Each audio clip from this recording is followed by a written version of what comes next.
Chapter 49. A lot of things about Lu Anan have been exposed by hackers and posted on the internet. Now her reputation is completely ruined. Did you do it? Of course, Su Qianxi already knew. However, hearing Mrs. Li's words, she pretended not to know and said, "Mom, if I could do that, I would not have been bullied so badly in the mall." The video of Lu Anan in the mall was a hot topic. Mrs. Li had always been well informed, so she must have seen it. Sure enough, Mrs. Li was silent for a moment and said, "Good. Although Lu Anan's family name is Lu, she has the Tang family behind her. Try not to mess with her." "I know. Although I am not happy about it, I know what I am doing. However, Lu Anan is so arrogant. I am not the only one she has offended. Well, no matter what, the Li family cannot get involved. You are now the daughter-in-law of the Li family, so do not be reckless." "I understand. Okay. Tell Li Xiqing to come home more often." "Okay." After hanging up, Su Qianxi's phone rang again before she put it down. It was a strange number. Recently she had been very busy. "Is this Su Qianxi?" A soft voice came. Hearing the voice, Su Qianxi knew it was a woman who looked gentle and weak. However, that was all. "Yes, who is this?" Su Qianxi pretended not to know. "I am Wanting, your good friend in high school. Don't you remember me?" "Oh." Su Qianxi suddenly understood. "It's you. What's up?" Hearing Su Qianxi's cold tone, the person on the other side of the phone was silent. Obviously, she did not expect such a reaction. In the past, Su Qianxi's desire for friends had reached a crazy level. No matter what kind of relationship you had, as long as you made her feel that you treated her as a friend, she would definitely be nice to you. In just 2 years, she had changed so much. Sure enough, things were different when she was on the top. Lin Wanting squeezed the phone and tried to sound gentle. She said, "Fu Lingbing told me that you will come to the reunion, but I do not know what to wear. Shall we go shopping? Let's meet up. We haven't seen each other in a long time." In her previous lifetime, Su Qianxi was confused by Lin Wanting's friend and went out with her without hesitation. Su Qianxi gave her a dress from a luxury brand, but she was given an old-fashioned dark-colored evening dress. That night, Lin Wanting was like a weird Snow White, and Su Qianxi, with her clothes, was the natural poison queen. Lin Wanting said, "Look, does my dress look good?" Su Qianxi gave it to me. "It costs more than 100,000.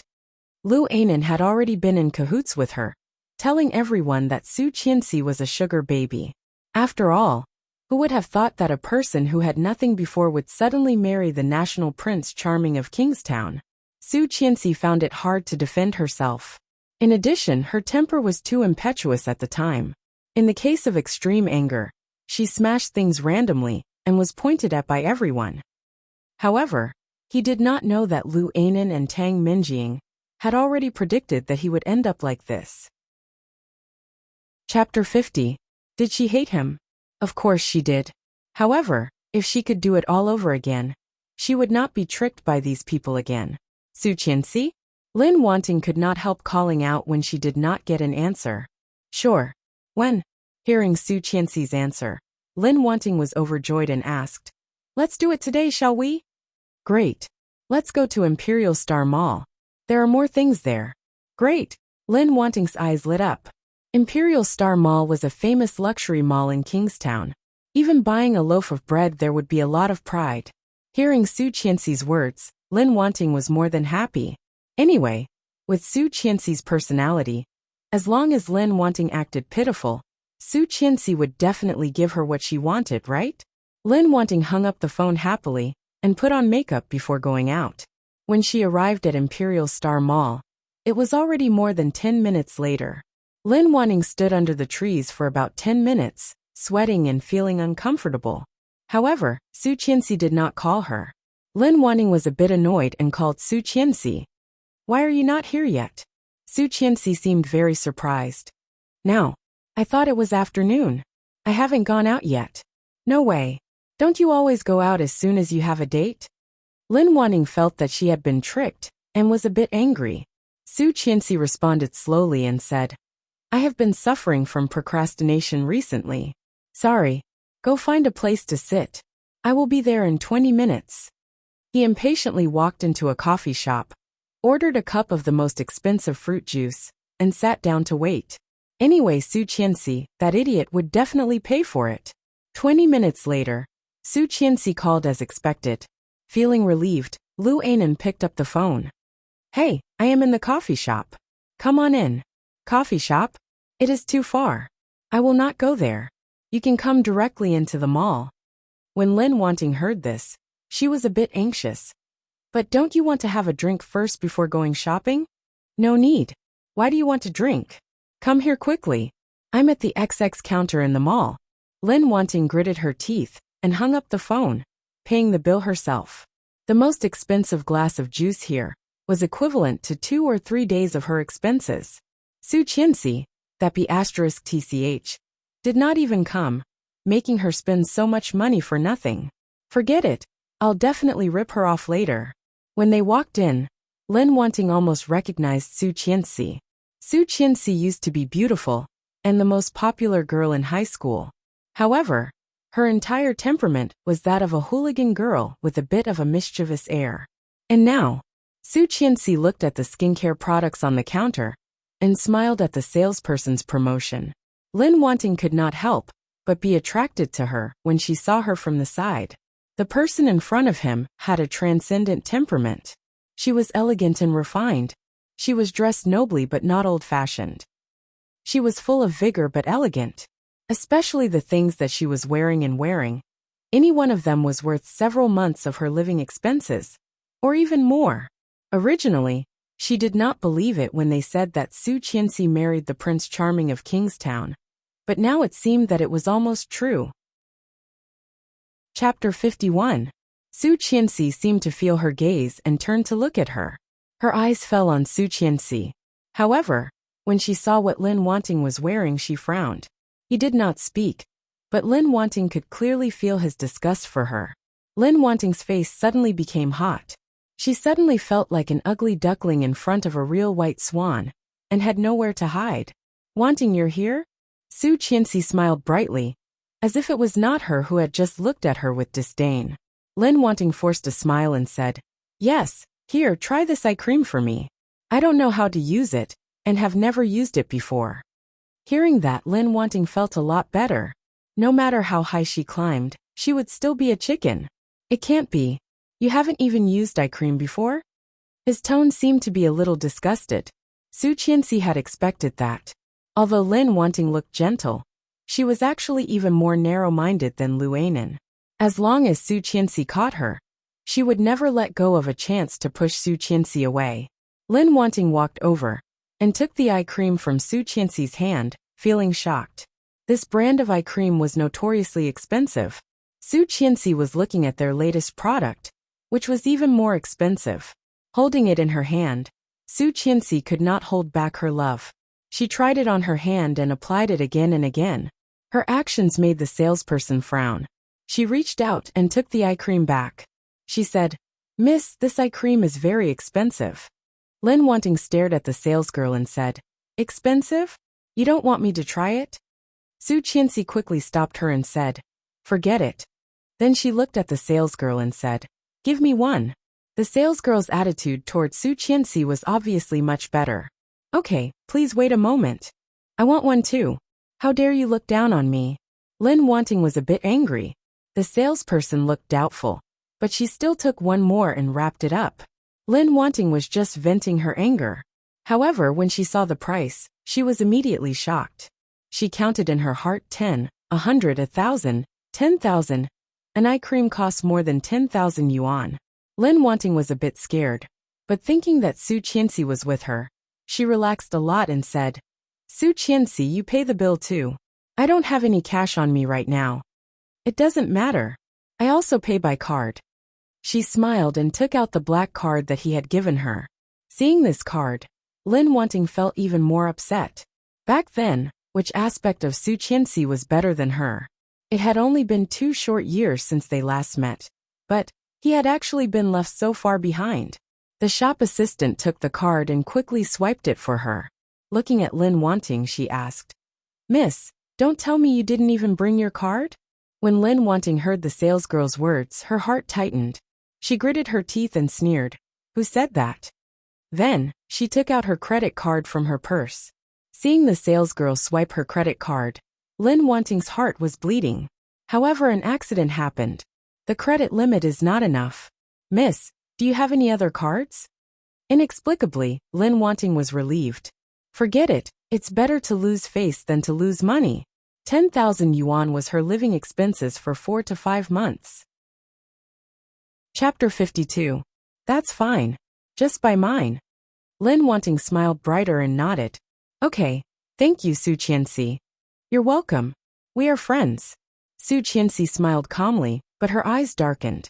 She swiped her card to pay the bill and began to shop in the mall with the eye cream. Holding the eye cream in her hand, Lin Wanting felt that the hundreds of dollars she had just lost in the coffee shop had come back. The feeling of having Su Qianxi in the palm of her hand came back. She knew that Su Qianxi would definitely give it to her. In high school, when Su Qianxi was poor, Su Qianxi and Lu Anan would give her all her money, as long as Lin Wanting and Lu Anan coaxed her. Lin Wanting was thinking about how to get Su Qianxi to give her a dress when she was shopping. She knew that any dress here cost at least 100 or 200,000. If she could get a dress from Su Qianxi, this trip would not be in vain. Thinking about it, Lin Wanting put her arm around Su Qianxi's arm and tried to get close to her. The status of Star King Mall was very special in Kingstown. Well, it was very expensive.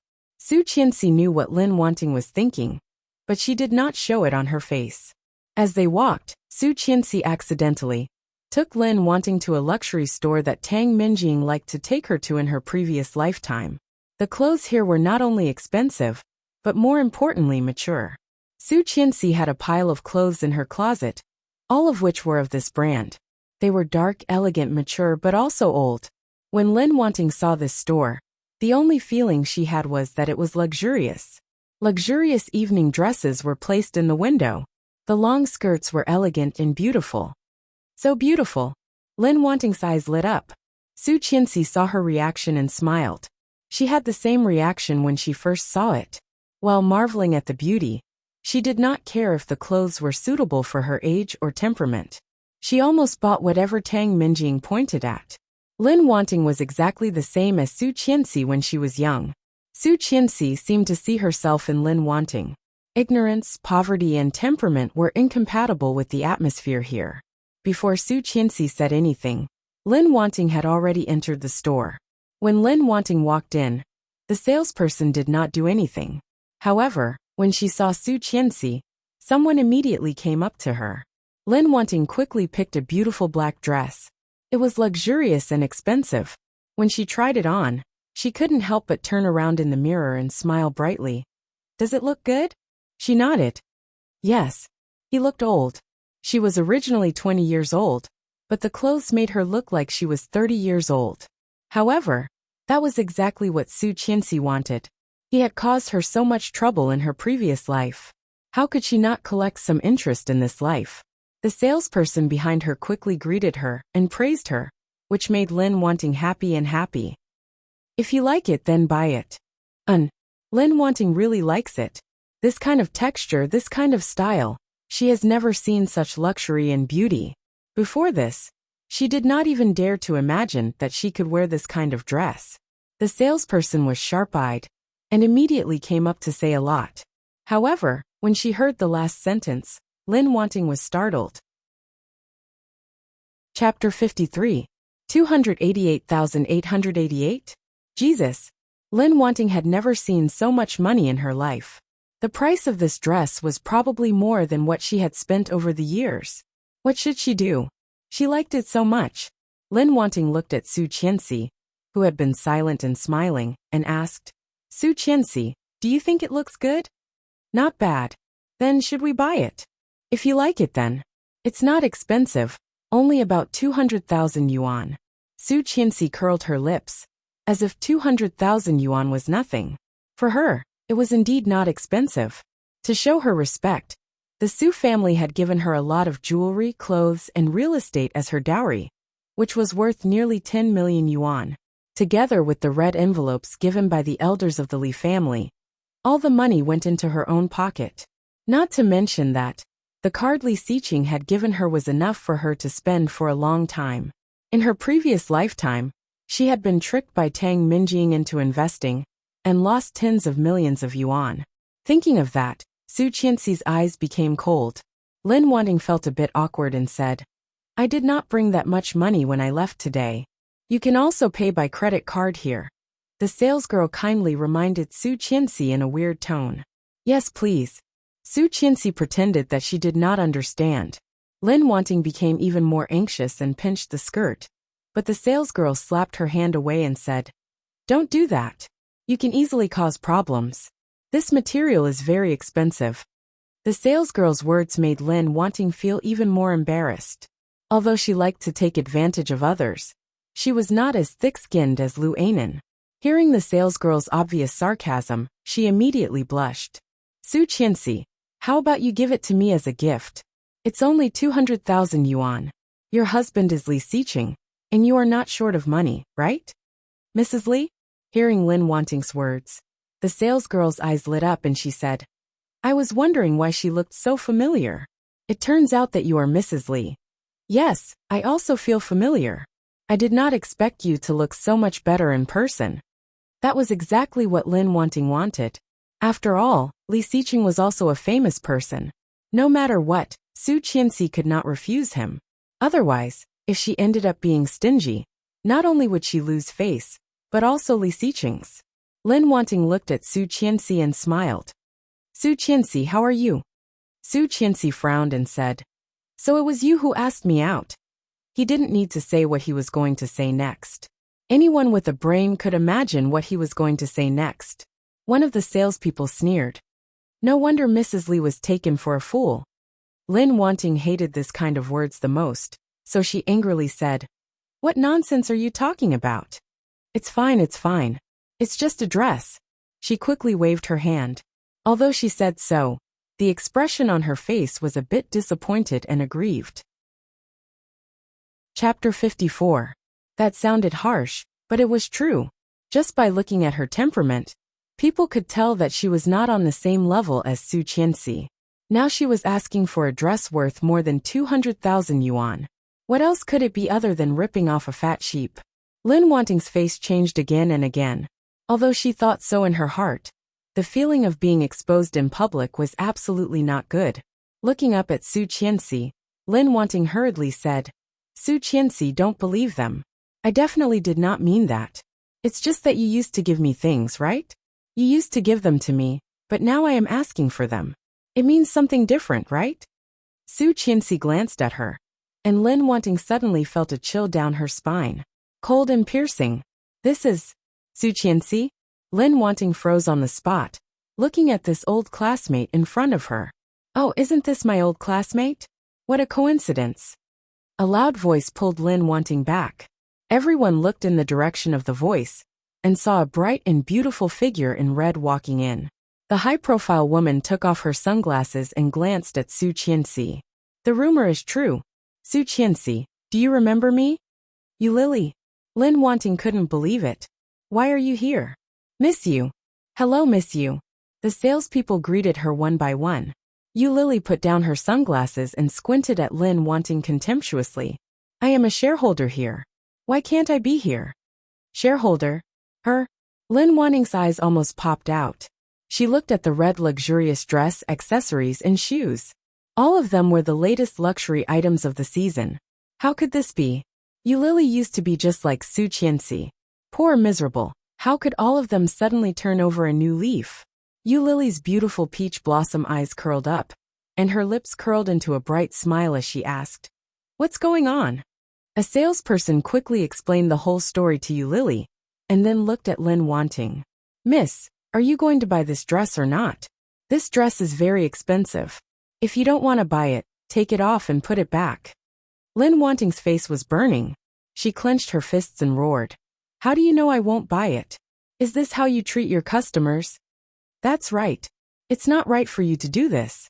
How can you treat your guests like this? Yu Lily didn't agree. She glanced at the dress Lin Wanting was wearing and said, You have good taste. This dress is the latest style this year. Then, his gaze landed on the pair of white sneakers she was wearing. It's just that the shoes don't look good. Do you want to pick a pair of matching shoes? Lin Wanting's face softened a little and coldly snorted, okay. A salesperson quietly tugged at Yulily's clothes and whispered, she can't afford it. Aren't you afraid that she'll rip you off? Although his voice was soft, the place wasn't big. Many people heard him. Chapter 55. As soon as she said that, everyone looked at Su Qianxi. Su Qianxi did not expect Yulily to be so decisive. However, what Yulily said was exactly what she wanted. Su Qianxi smiled and nodded. Sure. Then she looked at Lin Wanting and said, it's okay. I can lend it to you. Hearing the word lend, Lin Wanting hesitated. If it was a gift, of course she would not refuse. However, thinking that she still needed to pay the debt, she felt very different. Okay. Since Su Qianxi said so, Wang, go and get a pen and paper for Lin Wanting to write an IOU. Okay. A salesperson quickly came over with a pen and paper. Lin Wanting's expression changed. Yulily, don't go too far. Yulily did not like Lin Wanting and Lu Ainen for a long time. If Lin Wanting had known that she could meet Yulily here, she would never have come in. However, it was too late to regret now. Looking at the pen and paper in front of her, Lin Wanting looked to Su Qianxi for help and said, Su Qianxi, aren't we good friends? Why do you have to do this? When Su Qianxi was about to speak, a rich woman next to her sneered, even brothers should be fair. I think you are clearly using Mrs. Li as a fat sheep. Good friends? But who said that? What does it have to do with you? Lin Wanting roared. I will not buy it anymore. You should have said that earlier, a salesperson said contemptuously. Take it off. Don't get it dirty. You can't afford it. The thing that Lin Wanting could not stand the most in her life was being looked down upon. Trembling with anger, she almost slapped the salesperson. Stepping forward, she roared. Who said that? It's only 200,000. The salesperson was startled by Lin Wanting's reaction. Immediately, she saw Lin Wanting snatch the pen and paper from her. He hesitated for a moment when he put down the pen, but he quickly wrote down the two big words, IOU. Anyway, he was borrowing money from Su Qianxi. Now Su Qianxi was just being instigated by Yulily. When Yulily was not around, she had plenty of ways to make Su Qianxi forget about the debt and give the money to her willingly. Thinking of Su Qianxi's character of bullying the weak and fearing the strong, Lin Wanting was more confident. In less than 2 minutes, the IOU was written. Su Qianxi paid the bill in full view of everyone. Lin Wanting scolded the salesperson for a while before letting it go. However, just as they were about to leave, Yulily followed them. Lin Wanting had an ominous feeling and looked at Yulily angrily. What are you doing here? Yulily looked at Lin Wanting contemptuously and sneered. What does it have to do with you that I'm walking on my own path? Lin Wanting asked. What does it have to do with you? Lin Wanting was so angry and was about to refute, but she was already in front of her. It's been a while. Do you want to go to the spa together? Qianqian. Standing in front of Su Qianxi, Yulily was bright and beautiful, looking at her with a smile. She couldn't help but think of what she had heard from others about Yulily's life in her previous lifetime. Su Qianxi was an orphan, but at the age of 13, she was adopted by a family who could not have children. When she was 18, she was taken back to the Su family. Yulily was also an orphan, but she was adopted by a man. Chapter 56. Yulily was also an orphan, but she was adopted by a man. In other words, she was a kept woman. In addition to being a kept woman, Su Qianxi had never heard any rumors about her. Mysterious and unpredictable. However, Yulily was still high-spirited and bright. Moreover, she was one of the shareholders of Star King Mall. It could be seen that the man behind Yulily was definitely not weaker than Li Xiqing in terms of wealth. Su Qianxi had only heard rumors about that man, but had never seen him in person. However, from the rumors, he was as mysterious as Li Xiqing. If Li Xiqing was ranked first, that man would be ranked second. In Yulily's previous lifetime, it was said that she was strangled to death in bed on her 25th birthday. Everyone only felt sorry for Yulily, the bright flower, but no one dared to find out who killed her. Su Qianxi's thoughts drifted away, but she quickly came back to herself and smiled brightly. Okay. Yu Lily's delicate face became even brighter. She curled her lips and said, "Let's go." Yu Lily took her to a high-end leisure club. As soon as Lin Wanting arrived, her eyes lit up and she deliberately kept a straight face, as if she was a superior person. After the sauna and hot spring, they went to the styling room in the leisure club. "Ah, Lily, you're here?" A man with pinched fingers walked over, smelling pungent perfume. Yu Lily seemed to be a frequent visitor to this club. She sat down naturally and pointed at Su Qianxi and Yu Lily. "I brought my friends here to get styled. Do they need any changes?" The sissy man glanced over Su Qianxi and looked at Lin Wanting. He immediately began to nitpick. He started to criticize Lin Wanting's hair quality, hair color and style. Lin Wanting was anxious. "What should we do?" "It doesn't matter. I am famous for my magic hands. Just leave it to me." As he spoke, he picked up a pair of scissors and cut Lin Wanting's hair. Lin Wanting jumped up from her chair and said angrily, "What are you doing?" Jimmy was shocked. "I'm helping you. Look at you. Io, you look like you're 30. A 20-year-old girl should look like a 20-year-old. Come, sit down. Let Big Sis help you." Lin Wanting looked at Yu Lily suspiciously and asked, "Is your friend reliable?" Without waiting for Yu Lily to speak, Jimmy shouted exaggeratedly, "What do you mean by reliable? If you don't believe me, then leave. Leave. Leave." How could he leave? His hair had already been cut, and there was a missing piece in the middle. If he walked like this, he would look so ugly. Yu Lily was sitting with Su Qianxi. Seeing the commotion, she just glanced at them and said, "Jimmy is a famous stylist. You can trust him." Lin Wanting sat down doubtfully and did not notice that Yu Lily was trying to hold back her laughter. Su Qianxi seemed to have noticed Yu Lily's purpose. Curling her lips slightly, she whispered, "In fact, it can be a little shorter." Yu Lily looked excited and agreed. "I did not expect you to be such a romantic person. I thought you were a good person." Chapter 57. Less than 10 minutes later, Su Qianxi saw the result. Holding the scissors, Jimmy quickly cut Lin Wanting's waist-length hair into ear-length. In addition, Jimmy was very clever, starting from the back of her head. When Lin Wanting noticed it, the back was already bare, but the front was still waist-length. When the scissors were in front of her, Lin Wanting suddenly realized it, and immediately screamed in the mirror, almost crying, "You, ah." Her voice almost penetrated the wall. Tears immediately fell from Lin Wanting's eyes. "Yu Lily, you bitch. You must have done it on purpose. Why did you do this to me?" Yu Lily looked calm and laughed, almost in tears. She did not try to hide it at all.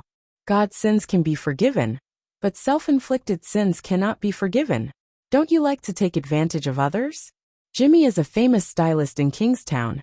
If you can get him to style your hair, you'll be making a fortune. Everyone knew that Lin Wanting was most proud of her hair. Her gentle and quiet image was inseparable from her hairstyle and her face shape. In other words, other people's faces were faces, but hers was a face plus. In the past, her hair covered her face, but now, not only was it long in the front and short in the back, but the short hair at the back was also too short, so it was sticking up. Combined with her tear-stained face, she looked extremely pathetic. Su Qianxi looked at her and felt some sympathy, but more than that, she felt good. She had wanted to deal with Lin Wanting for a long time, but none of her plans were as good as Yu Lily's move. Sure enough, she was not ruthless enough. What could be more exhilarating than directly destroying the enemy's treasure? The answer was no. When Lin Wanting heard this, she was so angry that her whole body trembled. She rushed to Yu Lily and roared, "Yu Lily, I will kill you." However, before Lin Wanting got close, she was pulled away by Jimmy. Although Jimmy looked like a sissy, he was a man after all, and his strength was more than enough to pull a crazy woman away. There were security guards patrolling the area. At Yu Lily's signal, 2 security guards went up and pulled Lin Wanting away. "Ah, Qianxi, aren't we good friends? Yu Lily hurt me so much. You have to avenge me. Avenge me." Lin Wanting struggled and yelled. Hearing Lin Wanting asking for help, Su Qianxi looked at her coldly, just like when they were buying clothes. However, her lips had already curled into a smile. She waved her hand coldly. "If you don't drag it away now, are you going to keep it for the new year?" Hearing this, Lin Wanting's heart skipped a beat. She struggled even more frantically and shouted, "Ah! You Lily Su Qianxi, you will die a horrible death. How did I offend you? Why do you have to do this to me?" Yu Lily yawned and sneered. "You should ask yourself how you and Lu Ainen tricked me back then. Without your help, I wouldn't be where I am today." Lin Wanting looked away and shouted, "I don't understand what you're talking about. Yu Lily, you will pay for what you did today." Chapter 58. Soon, Lin Wanting was taken away, and the studio was quiet again. Yu Lily leaned lazily on the sofa and picked her ear with her little finger. "It's finally quiet. But haven't you always had a good relationship with her? I thought you would help her. It seems that you're not completely stupid." Yi Qianqian was speechless. Of course, she had been stupid once in her previous lifetime. If she fell for Lin Wanting again in this lifetime, she would have wasted her life. Su Qianxi curled her lips, feeling more and more like Yu Lily. In her previous lifetime, she had been so abused by Tang Minjing that she had always thought that she was the daughter-in-law of the Li family and could not have too much contact with the people she had known when she was still a poor person. She had never doubted Tang Minjing at all. Now she realized that she had missed out on so much fun. Su Qianxi sat down in front of Yu Lily, but before Su Qianxi said anything, Yu Lily's phone rang. Seeing the name on the phone, Yu Lily's face immediately paled. Su Qianxi's eyes darkened, and she picked up the phone. "I'm outside. With a friend. A girl. Okay. Okay." Hanging up, Yu Lily looked at Su Qianxi apologetically. "Sorry, I have to go. My family is calling me back." From the conversation, it was not difficult to guess who it was. Su Qianxi nodded. "It's okay. I want to go too. Let's go together." "Okay." Walking out of the club together, Su Qianxi saw a Rolls-Royce parked on the side of the road. One of the windows was open, and the driver was waving at Yu Lily. Yu Lily was dazed. Turning around, she saw Su Qianxi's eyes full of meaning. For a moment, she felt unspeakably embarrassed. That man was so close to her. At this moment, Yu Lily felt like she had been imprisoned, and she was just going out for a walk. Smiling awkwardly, Yu Lily quickly walked to the Rolls-Royce and opened the door of the back seat. Su Qianxi seemed to see a black shadow, arrogant, leaning against the back of the seat. His evil eyes seemed to look at Su Qianxi, sizing her up. Su Qianxi also recognized him at a glance. It was really him, Mo Ming. As soon as the door was closed, Su Qianxi heard the car horn. He turned around and saw that a low-profile Maybach had stopped not far away from him. The window of the front passenger seat was rolled down, revealing a cold and determined side profile. Her cold red lips were tightly pursed, and her eyebrows were slightly furrowed. She seemed a little unhappy. "Get in." Subconsciously, she was going to open the door of the passenger seat. However, she only opened the door a little before she put it back, and went around to open the door of the back seat. In her previous life, she had once sat in the front passenger seat of his car, without knowing the immensity of heaven and earth. As a result, he chased her out of the car, and she was left to feed the mosquitoes on the side of the road. She did not want to experience such a thing a second time. However, before she sat in the back seat, he looked at her coldly and said in a low voice, "Where are you going? Come to the front." Su Qianxi felt aggrieved. What the hell? He made it sound like it was her fault. This man was not only a tortoise, he was also sick. Slamming the backseat door shut, she went back to the passenger seat. Chapter 59.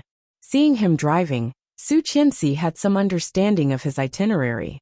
If it was business, he would not be driving, and for personal matters, he never took the driver out. Therefore, except for work, no one could dig into his privacy. Knowing that, Su Qianxi did not ask more and answered honestly, "She is my high school classmate." "Okay," Li Xiqing responded, and his eyebrows relaxed a bit. "Don't get too close to this woman." "Why?" He turned the steering wheel and said in a deep voice, "A woman who can sell herself for money. It is always good to stay away from her." "How is that possible? She is not that kind of person," Su Qianxi said firmly. Yu Lily had always been sunny and optimistic. She only reported the good news, and not the bad news. Moreover, She had a good relationship with her in high school. In her impression, Yu Lily was definitely not a woman who would sell herself for money. Li Xiqing's eyes darkened. He turned his head and glanced at Su Qianxi. It seemed to be full of meaning, but it was just a glance. Soon he looked away. You know, Oming, I know better than you what kind of person he is. He knew better than her. Su Qianxi suddenly felt a bit strange. Why did he know better than her? Could it be that they... As if noticing her strange look, he glanced at her and explained, Oming is my brother. Brother? Someone like Li Xiqing would have a brother? Su Qianxi was shocked and couldn't help but look at him. His side profile was cold and dignified, looking very serious. He was not joking at all. That's right, he never joked. However, she had been with him for 5 years in her previous lifetime, and she had never heard that he had a brother. Turning his head, Li Xiqing immediately saw a pair of big, black, grape-like eyes, flashing with confusion. Slowly looking away, he drove without saying a word, and soon arrived at the Kingstown Villa area. The next 2 days were unexpectedly calm. It was summer vacation, and Su Qianxi was bored every day, so she signed herself up for a judo class. In addition to going to class, she went home. However, on Saturday afternoon, she suddenly received a call. Hi, Qianqian. Lu Yihan's voice was as bright as ever. Aha, what's wrong with Almighty Lu? Tisk, women are so forgetful. I said I would treat you to dinner on Saturday night. Do you have time tonight? Yes. Being the wife of a rich family is really different. In the past, when I asked you out, I would have to work at any time. I'm so jealous. Su Qianxi couldn't help but chuckle. She curled up on the sofa and said, Don't joke around. Besides, I won't go easy on you. I'm going to rip you off. Lu Yihan's tone was weird. Oh, the trick is exposed. What does Mrs. Li want to eat? Today, I'll let you slaughter me ruthlessly. How about we go to the barbecue stand in front of the high school? Lu Yihan almost fainted. He sighed and said, Mrs. Li, please don't be so polite. I have money now. Thanks to Su Qianxi, the 100,000 yuan was like a timely rain. In just a few days, he had multiplied the value of the 100,000 by more than a dozen times. However, Su Qianxi was not joking. She chuckled and said, I'm serious. I didn't dare to go before because I couldn't afford it. Now that someone is treating me, of course I have to go. What's wrong? Are you worried about me? Of course not. Okay, then let's go there. Do you want me to pick you up? No, I'll go there myself. Okay. See you later. Okay. Hanging up the phone, Su Qianxi hummed and went to change. Fortunately, she had not thrown away her old clothes. Otherwise, she would be treated like an alien if she went to eat barbecue in branded clothes. Chapter 60. It was already past 7 p.m. when she arrived at her alma mater. Su Qianxi paid the fare and saw a red Renault parked not far away, with a young man leaning against it. He looked about 20 years old, wearing a pair of rimless glasses. His skin was white, his nose was high, and his lips were tender and thin. The moment he saw Su Qianxi, a bright smile bloomed on his face. Hi, Qianqian. Su Qianxi saw his casual clothes and the bright smile on his face, which made him look like a handsome young man. Wow, I haven't seen you for a long time, and you've become so beautiful. It's amazing. Lu Yihan exclaimed exaggeratedly and covered his eyes. I'm blinded. Don't get too close to me. The halo of a goddess will knock me down. Su Qianxi chuckled. You really haven't changed at all. Lu Yihan also laughed and stood next to her. He reached out and measured her head with a look of disgust. But you really haven't grown taller. You're still a little dwarf. Are you shameless? Comparing height with a woman like me? You can grow to 180. But if I am 180, it will scare people to death. It seems to make sense. But are you even 150? Su Qianxi saw his contemptuous look and punched him angrily, roaring like she used to. I'm 165. Lu Yihan let out an exaggerated scream and stepped back, looking seriously injured. I'm going to die, it hurts so much. Go away. As they fought, the two had already entered the barbecue stall that they had agreed on. This barbecue stall had a bit of history in Kingstown First High School, and the taste was very good. After ordering a lot of things, Su Qianxi ordered a few bottles of beer and slowly chatted with Lu Yihan. They hadn't seen each other for a long time. The two chatted from place to place, not noticing that a pair of eyes had been staring at them since they entered. Kingstown First High School was one of the most famous high schools in the city. Many people came from far away to attend classes. On the weekends, they would be more playful, so it was normal for them to not go home. In the corner of the barbecue stall, there were two girls about 17 or 18 years old. Their attention had been attracted the moment they entered the stall. The moment Tang Mengqing saw Su Qianxi come in, she paused and quickly nudged Li Weiya, saying, "Look, isn't that your sister-in-law? Who's that man?" Li Weiya turned around and saw Su Qianxi at a glance. "Oh, it's true. But why would my cousin's sister-in-law appear here?" When Li Weiya was about to get up and say hello to Su Qianxi, Tang Mengqing stopped her. "Don't go. Your cousin has only been married to her for a few days, and she is already having an affair with another man. It seems that my sister was right. This woman is a slut," Tang Mengqing said. These words were not very pleasant to hear, but it stopped Li Weiya from getting up, and she sat down again. Tang Mengqing said, "Send a photo to your brother, so that he can see the real face of this woman." "Don't be fooled." Li Weiya nodded and took a photo of Su Qianxi's face with her cell phone. She also gave Lu Yihan a close-up. Chapter 61. The photo was sent successfully. Before Li Weiya did anything, Tang Mengqing snatched the phone from her. "Give it to me.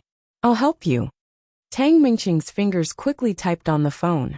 When Li Weiya took the phone back, she found that Tang Mengqing had sent 2 messages to Li Xiqing. "Wow, brother, what a big hat you have on your head. You even turned green. So cool." Seeing Tang Mengqing's message, Li Weiya felt uneasy. "I don't think it's appropriate. Li Xiqing has a bad temper. What if he gets angry? Oh my god. Which man would not get angry when his wife cheats on him? Yaya, you are too naive." Tang Mengqing took the phone from Tang Mengqing's hand again. "I have to send a copy to my sister." Li Weiya was anxious and quickly took the phone back. "Why send it to your sister? Yaya, think about it. Before Li Xiqing got married, he was the best with my sister, right? We all thought that they would get married, right? This woman is a shameless mistress. Therefore, there is nothing to sympathize with. Mistresses should be exposed to the public." Tang Mengqing was indignant and said firmly. However, Li Weiya felt a bit obedient and said hesitantly, "But that was my grandpa's idea. Just send it to my sister." Tang Mengqing snatched the phone back. Tang Mengqing was preparing for the interview tomorrow. In order to get closer to Li Xiqing, she did not hesitate to choose the position of secretary.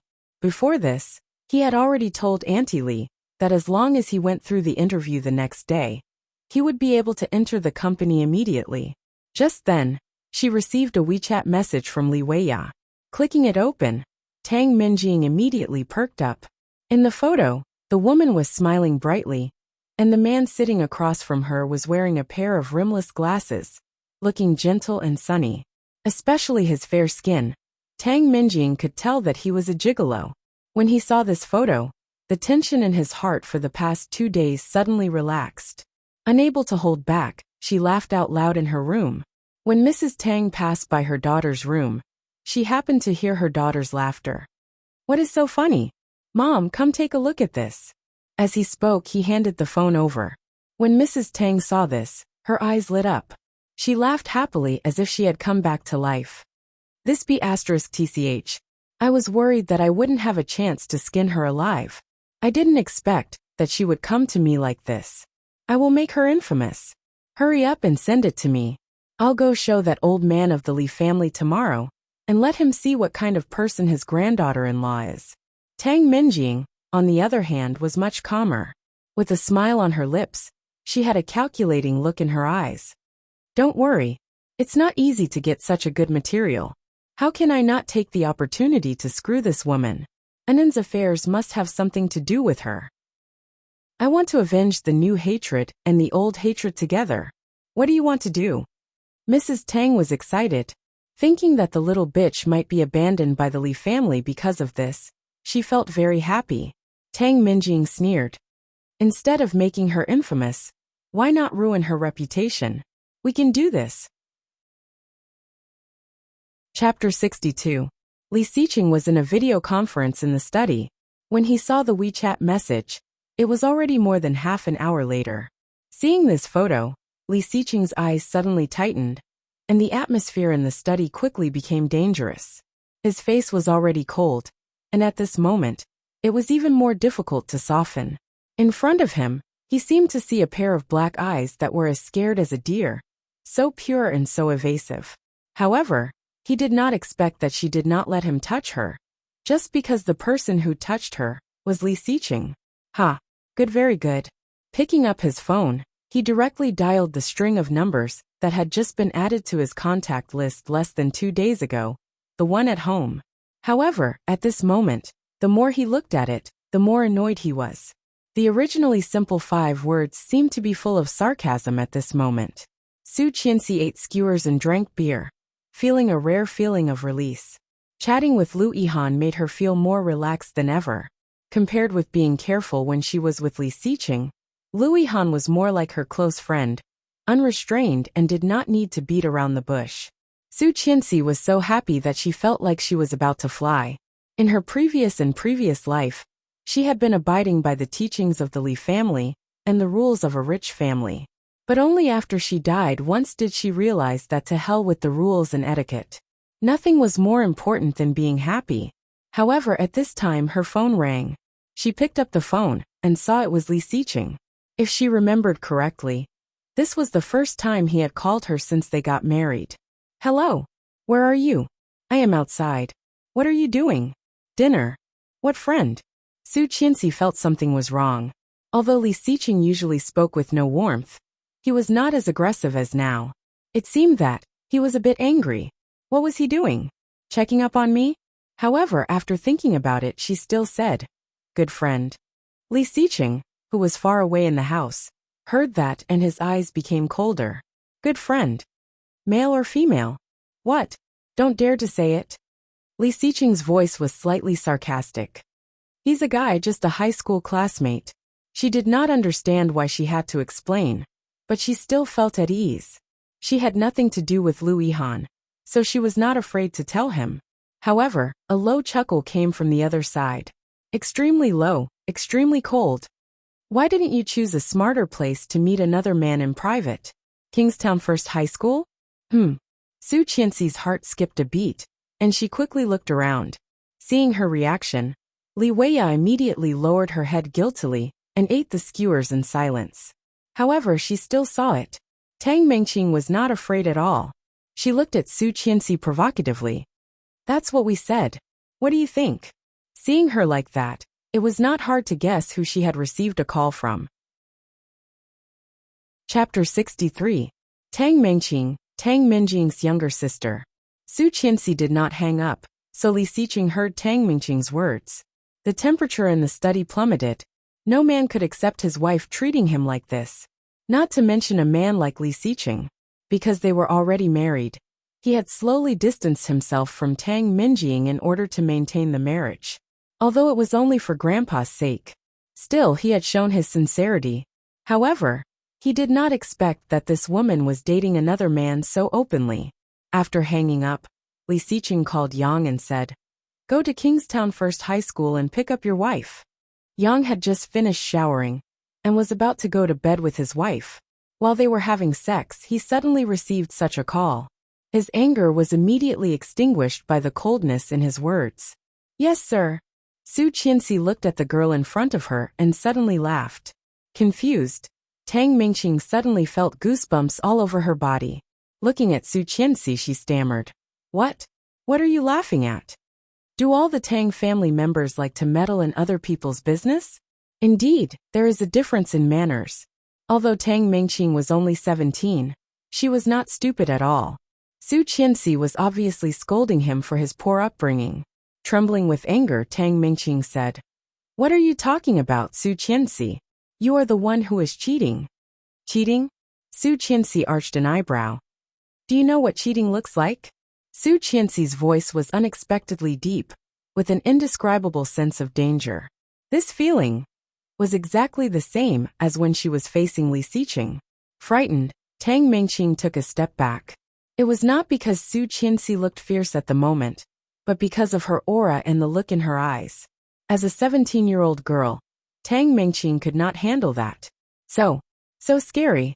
Tang Mengqing was speechless, standing there. Su Qianxi glanced at her lower abdomen and joked, "You are the one who is cheating. Do you want to do an amniocentesis to see whose baby is in your belly?" Su Qianxi's words stunned Tang Mengqing, as if she was struck by lightning. She. How did she know? She didn't even tell her best friend, Li Weiya, about this.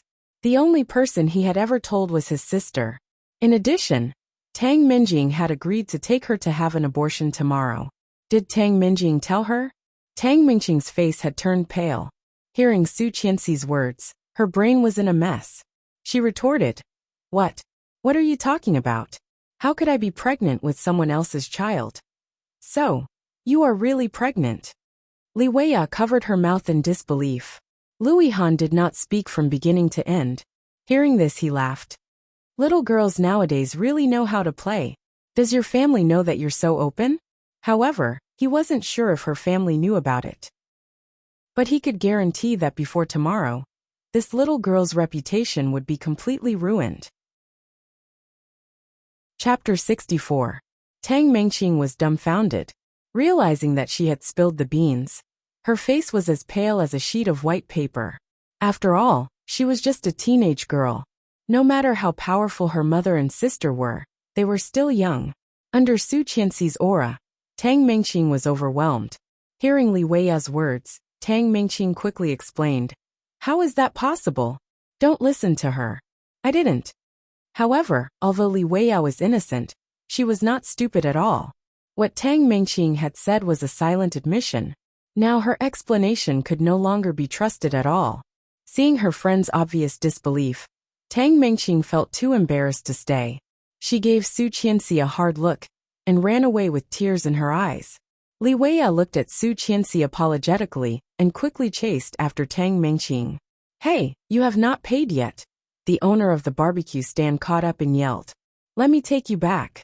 It's late now, and it's more convenient for me to drive." "Let me take you back. It's late now, and it's more convenient for me to drive." "It's okay. I can take a taxi myself." "It's okay. Get in. It's on my way anyway." Su Qianxi looked at the time. It was almost 9 in the evening. It was not that late in Kingstown, but it was still a bit difficult to take a taxi here. Thinking about it, Su Qianxi nodded and said, "Okay, thank you." Lu Yihan looked relaxed and opened the door for her like a gentleman. However, before Su Qianxi sat down, she heard a siren not far away. She looked over and saw Li Xiqing's black Maybach. It was low-key, introverted but very flamboyant. Yang rolled down the window and said, "Ma'am, Mr. Li asked me to take you back."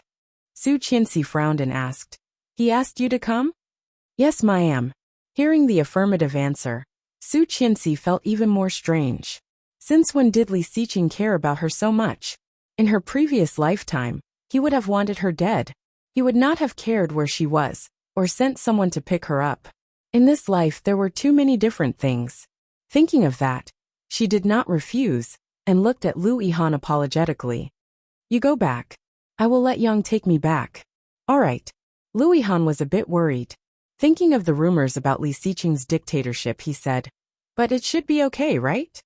He was afraid that Su Qianxi would bring him unnecessary trouble. After all, the little girl named Tang just said something unpleasant. Coupled with the phone call just now, it was really worrying. "It's okay." She gave him a reassuring smile. "It's just a political marriage. He never cares about me." Hearing this, Lu Yihan breathed a sigh of relief. "That's good. Be careful." She nodded and opened the door of the back seat. However, as soon as he opened the door, he was shocked. The dim light from the back seat lazily shone on a tall figure, casting a gentle glow. He was like a god, noble and inviolable. Li Xiqing's eyes were half closed, leaning against the leather seat, exuding an indescribable aura, cold and dangerous. Chapter 65.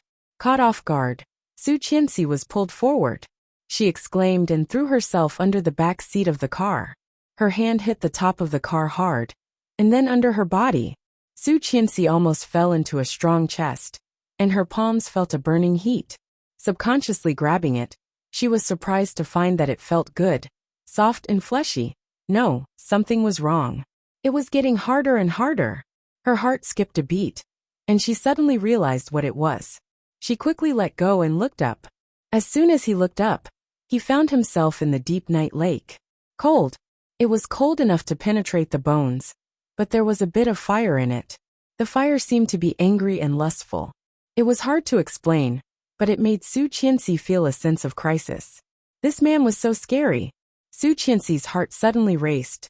She was scared.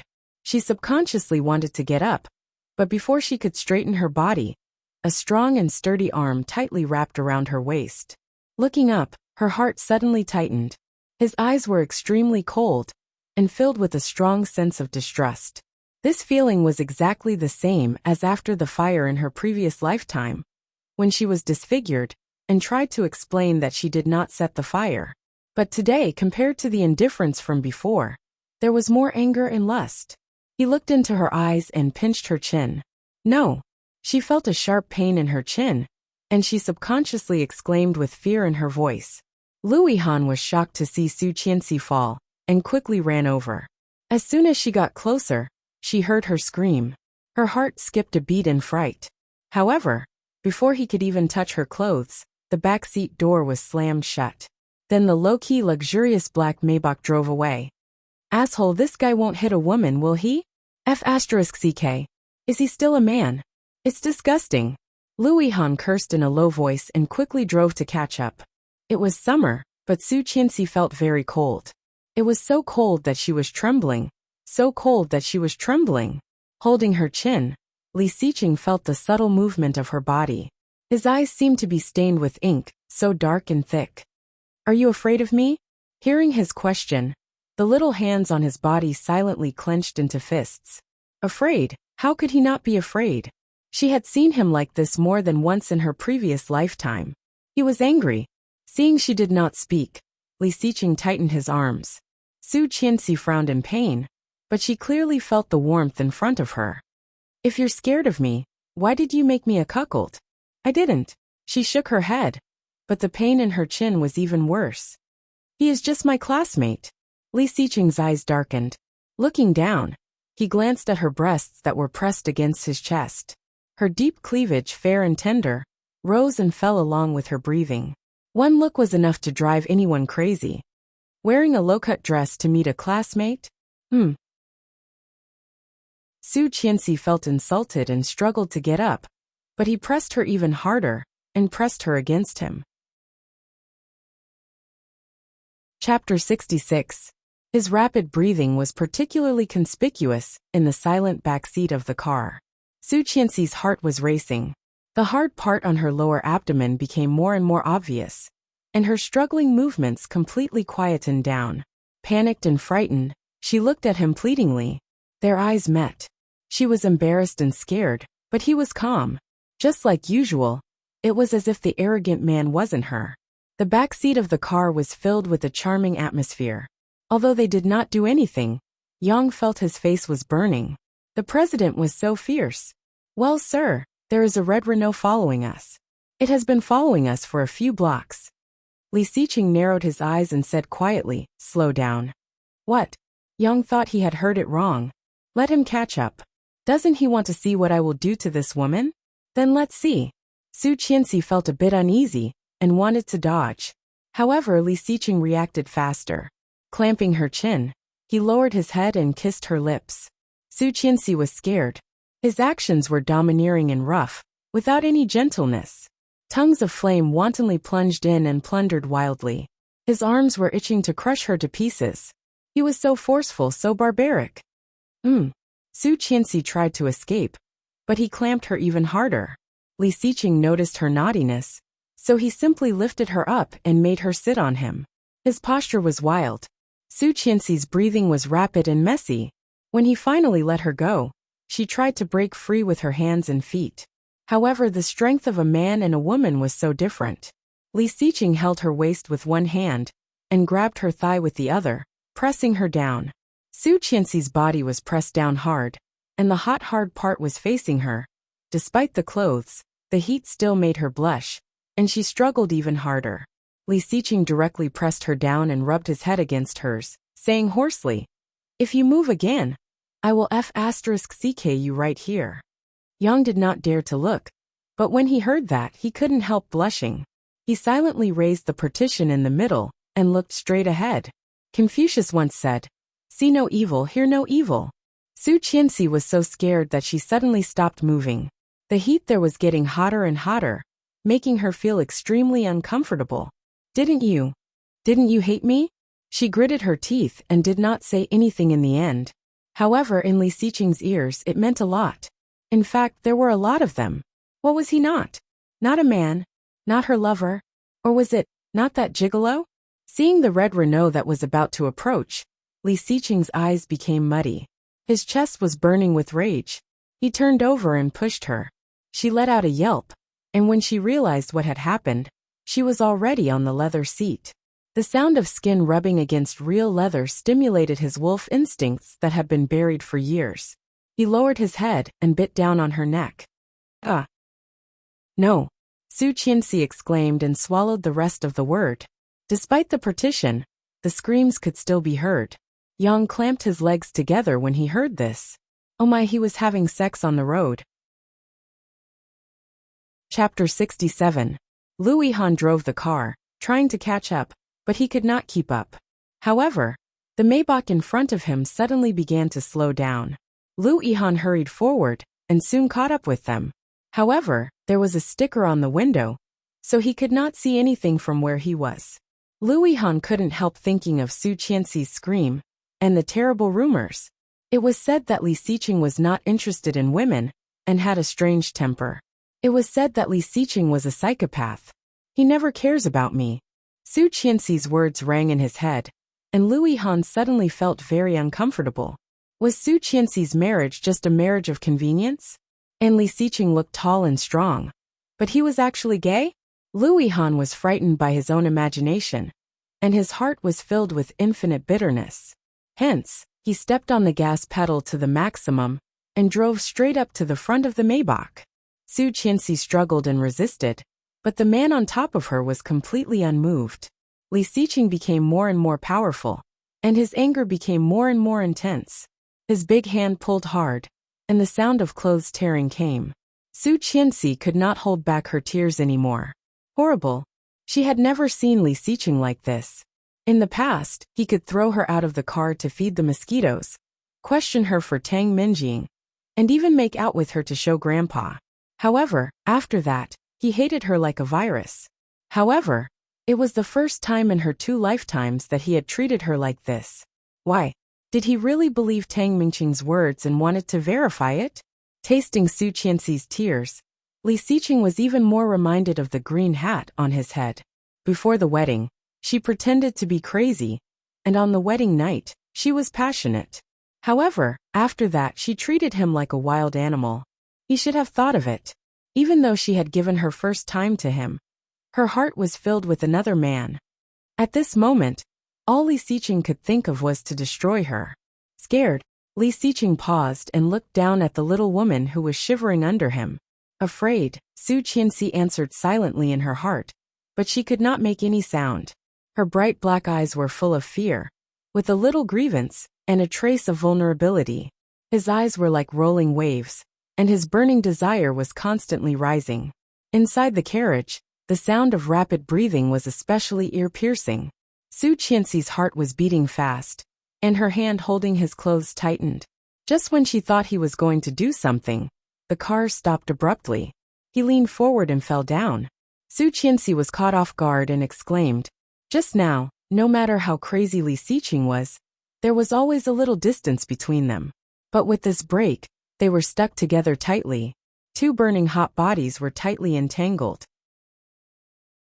Feeling the soft and innocent little body under him, Li Xiqing's body tensed up, his teeth clenched, and his face twisted. Patience. Su Qianxi clearly sensed that he was trying to hold back. However, what was he enduring? Don't tell me, he wants to hit me? Su Qianxi was even more scared. Her heart felt like it had been hit hard. Bang, bang, bang. Chapter 68.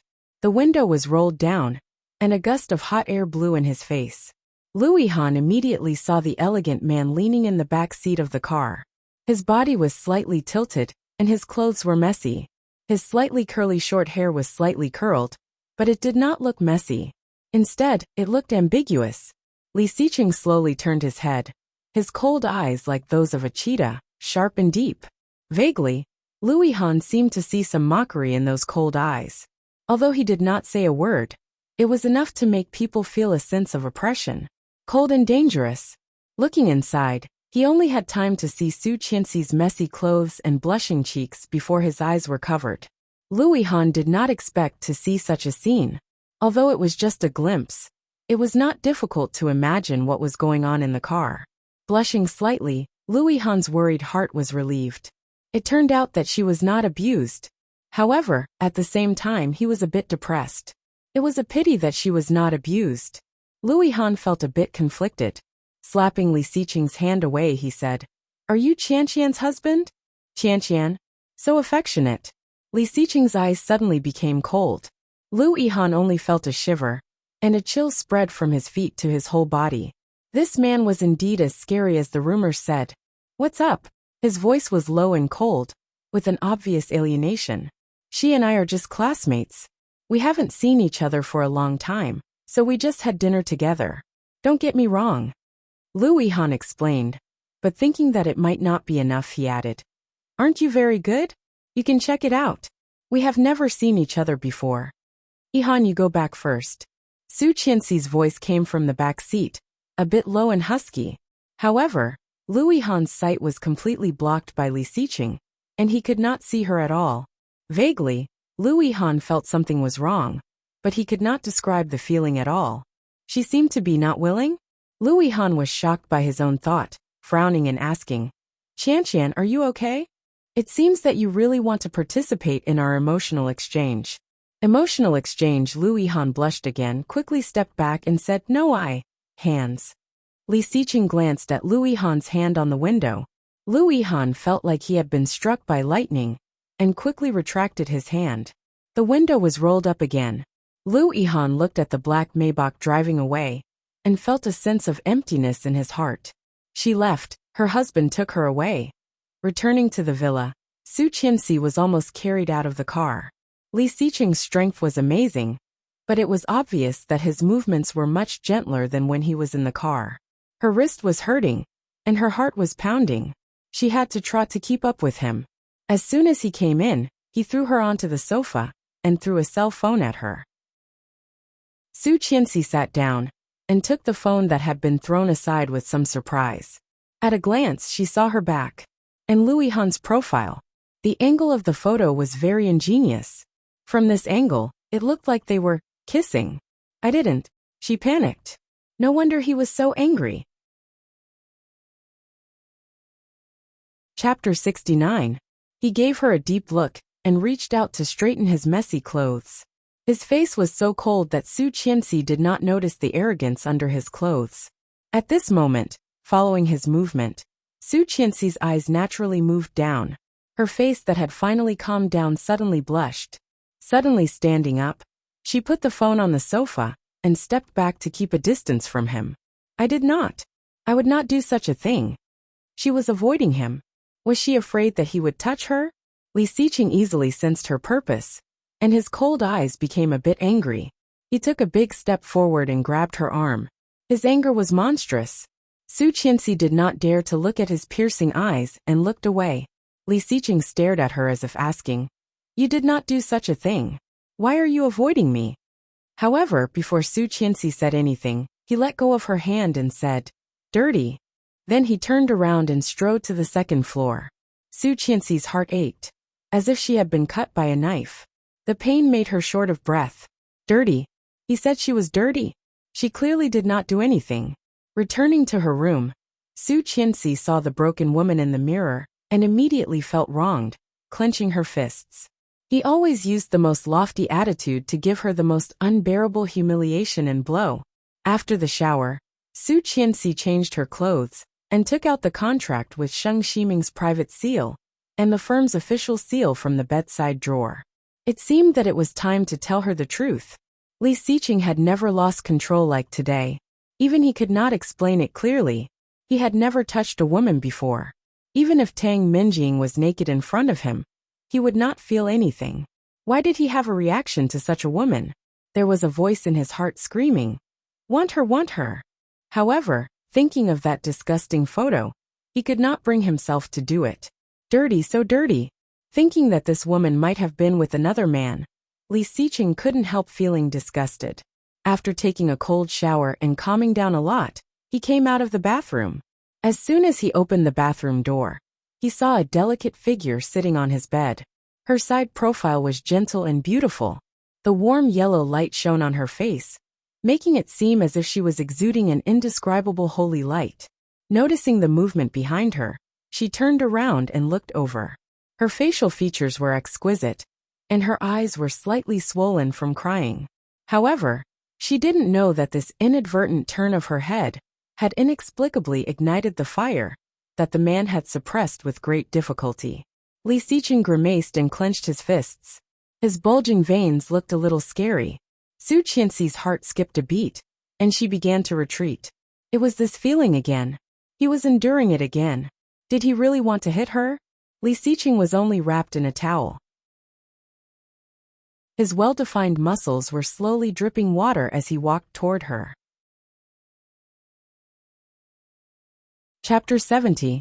Looking at her scared but stubborn face, Li Xiqing's heart softened a bit. However, when his gaze landed on the stack of white paper in her hand, his eyes narrowed. What is that? Su Qianxi noticed his gaze and subconsciously wanted to hide it. However, she immediately paused and clenched her fists, which were already wet with sweat. Her heart was beating incredibly fast. Nervous.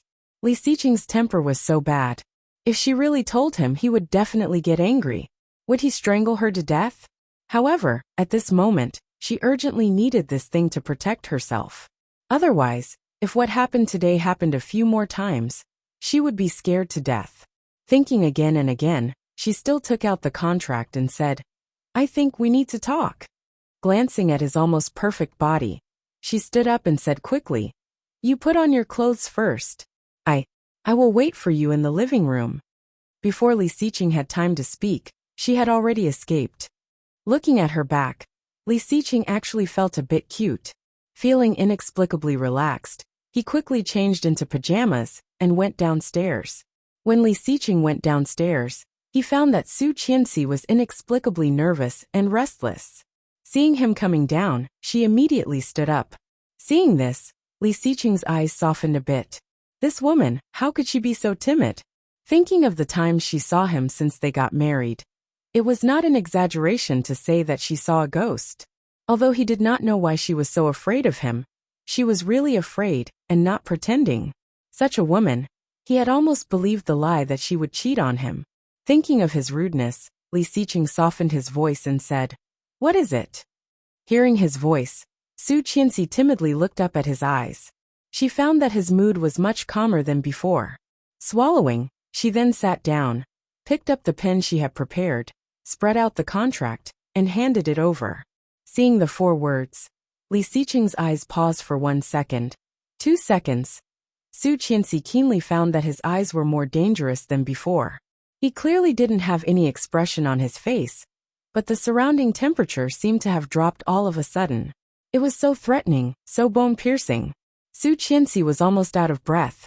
She stammered, "I think we are still not quite right for each other." "So, you want a divorce?" Li Xiqing's voice was terrifyingly low, with an inexplicable meaning. Su Qianxi's heart was pounding, almost rushing to her throat. Facing his cold eyes, Su Qianxi was scared. However, she still nodded and said softly, "I know you hate me very much, but you can't disobey Grandpa's orders. So I can wait for a year before we divorce. At that time, we can pretend that I'm infertile and divorce. At that time, Grandpa won't have any reason to blame you. You've thought it through." His voice was still very low, and she could not hear any emotion in it.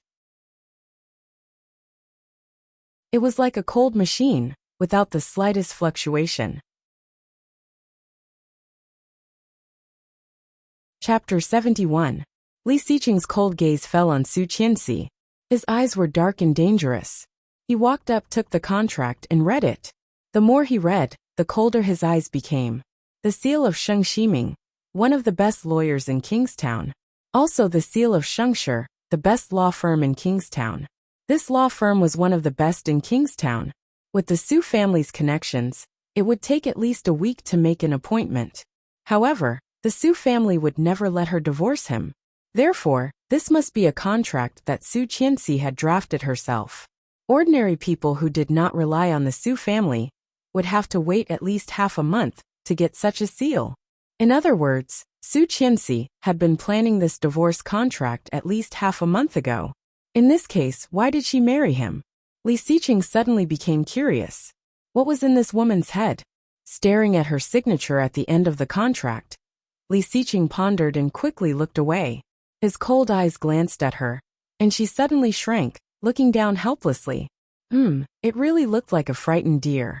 Although Li Xiqing had a bad temper, he was also highly educated. No matter how bad his personality was, he knew that it was not good to force things. Without a word, he took the fountain pen from her hand and signed his name. Then he turned around and left. Su Qianxi stood there, watching him go upstairs, feeling like she was in a dream. He actually signed it. Looking down, she saw the 3 beautiful words that he had written. Li Xiqing. Li Xiqing. Su Qianxi stared at the 3 words, feeling a bit empty.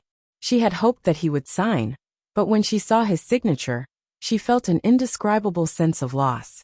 He did not care at all. Sure enough, his rudeness was only because of the green hat. Sure enough. At 11:30 p.m., Charm of Night Bar. A tall man was leaning on the sofa. His sexy burgundy casual suit was a bit messy. On the collar of his white shirt, there was a clear kiss mark. There were 2 scantily clad women sitting on each side, and they were trying to please the man in the middle. Ming enjoyed the beauty's flattery. His long, slender fingers held a crystal cup and gently swirled the red liquid inside. His devilish face had a gloating smile as he asked, "Really?" Li Xiqing sat across from him, occupying a 3-seater sofa. The colorful crystal chandelier above swayed slightly, and the colorful light and shadow projected on his cold and resolute face. It was an indescribable charm that dazzled people's eyes. All the women at the scene were mesmerized by the scene. How beautiful! This face was not something that one could see at any time. Every time they looked at it, it was enough to amaze them. Yes, Li Xiqing had long been accustomed to the stares around him, and his expression did not change much. What should we do? Our young master Li has been divorced. It's so strange. Although he said that, Ming's face was full of gloating. Glancing at him, Li Xiqing took a sip of the cocktail in front of him and said rudely, "That woman ran away again?" The smile on his face suddenly disappeared. Ming slightly tightened his grip and gritted his teeth. "Can't you hope for something better?" Chapter 72. Seeing the change in his expression, Li Xiqing had a rare smile in his eyes. "What are you smiling at? You were dumped in the end." Ming gritted his teeth, but soon his expression softened a little. He waved his hand and said, "Go and serve Mr. Li well." The 2 scantily dressed girls immediately got up shyly and went over to him. God knew how long they had been looking forward to it. However, since Ming did not say anything, they did not dare to do anything. Now that they had gotten permission from their superiors, they were very happy. Li Xiqing. Her soft voice was obviously trying to please Li Xiqing, which made Li Xiqing feel disgusted. His face, which was already cold and gloomy, darkened even further as he growled, "Scram!" The 2 girls were still a few meters away from Li Xiqing, but they did not dare to go over. Seeing this, Ming laughed. "Just kidding. Why are you so serious? You can go. Our Mr. Li never lacks women, because he does not need women at all." The faces of the 2 young ladies were visibly startled. What did he mean?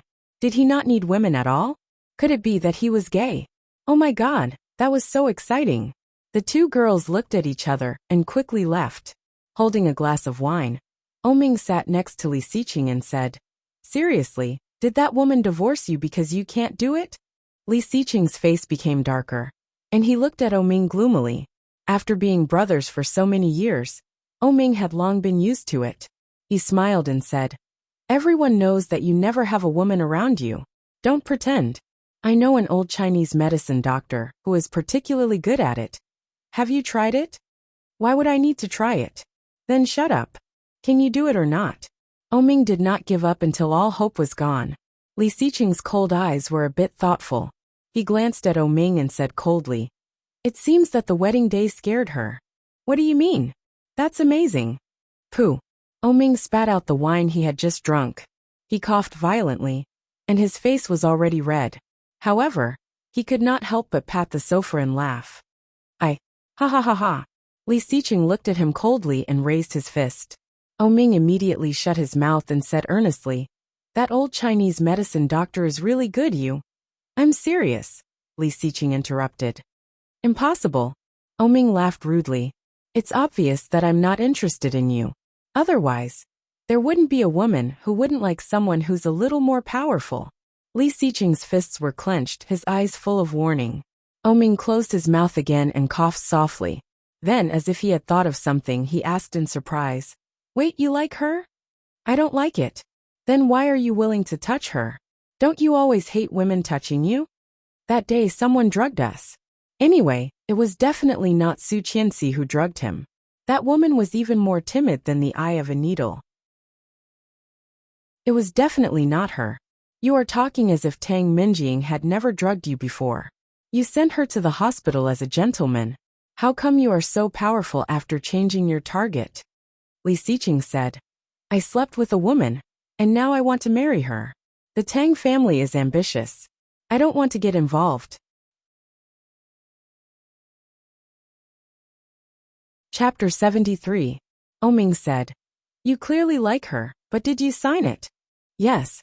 You will regret it, I tell you," Oming said sympathetically. "No, I won't. Do you want to verify it?" "Verify what?" "Come, Qin." Oming raised his hand and snapped his fingers. A coquettish woman hurriedly ran over. She had delicate makeup on her face, and she was only wearing a skirt that wrapped around her breasts and buttocks, which outlined her beautiful figure. The pungent perfume wafted over, and Li Xiqing's eyes flashed with disgust. Oming saw it clearly and shouted, "10 ladies, come and accompany our young master Li." Qin heard that and was overjoyed. Okay, right away." "What the hell are you doing?" "Verifying. Soon." 10 young ladies stood in a row, and some of the more proactive ones poured wine for Oming. One of the prettiest women was pushed to Li Xiqing's side by Oming. Smelling the perfume, Li Xiqing felt a bit dizzy. Tilting his head, he saw a delicate face. Very beautiful, but disgusting. Su Qianxi's face was more pleasing to his eyes. And the smell, the unique fragrance of a young girl, light and seductive. Seeing that Li Xiqing did not lose his temper, the woman poured him a glass of wine and charmingly put her breasts on it, saying, "Li Xiqing, Mr. Li, don't." Suddenly, a weak moan appeared in his heart, overlapping with the flirtatious voice, increasing in intensity. A pair of aqua eyes filled with fear and terror seemed to appear in front of him. It was like a frightened deer that was running away in a panic. Realizing that he was actually thinking about that woman, Li Xiqing's heart suddenly sank, and he suddenly felt irritated. Impatiently pushing the woman next to him, he growled, "Get out!" Before the girl finished saying Li Xiqing, she was suddenly pushed and startled. Not knowing what she had done wrong, she looked at him blankly. Oming looked like he had expected it, and smiled proudly. Looking at the girl, he said, "Li Xiqing told you to get out. Didn't you hear him?" Oming was a frequent visitor here, and everyone knew him. When he heard Master O's words, he quickly got up, and did not dare to stay any longer. "Ha ha ha. I told you Li Xiqing faced the reality." Oming took a sip of wine and smiled proudly. The aura around Li Xiqing suddenly plummeted, as if he had the attribute of ice and snow, which was frighteningly cold. Everyone who saw this subconsciously did not dare to approach. "He's not a good person." Li Xiqing stood up with a cold face and walked out. "Ah, you're leaving already?" Oming shouted. Li Xiqing did not have any intention of staying, so he suddenly felt a little bored. After leaving the bar, he returned to the house he had bought for Yu Lily. After searching for a long time, he still couldn't find the key, so he simply pressed the doorbell. Eulili was sleeping soundly. When she heard the doorbell ring, she quickly got up and opened the door. However, as soon as the door was opened, they were greeted by a tall wall of flesh. The strong smell of alcohol and perfume assaulted their nostrils. Eulili frowned in disgust. Thinking that he was drunk, she cursed, "Damn it, Oming, you bitch." Chapter 74. Eulili was suddenly picked up. She couldn't help but exclaim, and put her hands around his neck. Oming strode forward with his long legs, and carried her into the room. He threw her onto the bed with force. Eulili bounced twice on the soft bed. Before she could recover, the tall red figure pressed down on her. Oming's actions were as rough and fierce as ever. He grabbed her thin silk pajamas with his big hands, and grabbed the mounds in front of her chest. Eulili couldn't help but let out a low moan. She quickly reached out to stop him and gasped, "Oming, not today." "Why? I'm having sex." Oming was speechless. Oming's anger gradually subsided. He pulled himself up, took out a pack of cigarettes from his pocket, and lit one. Eulili gasped, holding her belly and frowning. "It already hurts, but you are still like a crazy man. Are you a pervert?" When Oming heard that, he clamped a cigarette between his fingers and climbed over to press her down. He blew a puff of smoke into her face. "I'm F*King willing to F*CK you. No matter how anxious I am, I won't touch anyone else." Puffed. Eulili smelled the obvious strong perfume on him and snorted. "You don't believe me? I believe you." This man was very evil. If she said she didn't believe him, he would definitely make her believe him. "That's fine. You just need to know that as long as I am alive, you will always be my woman." Oming sat up and suddenly thought of something. He turned to look at her with a smile. "Do you know Li Xiqing's wife?" "It's none of your business." "What?" Oming raised his eyebrows, put out the cigarette in the ashtray on the bedside table, and threw himself at her again. "It's really none of my business. Feel it. It hurts." Eulili reached out and pinched it twice, looking calm. "Oh, it's quite swollen. So, you deserve it," Eulili said without hesitation.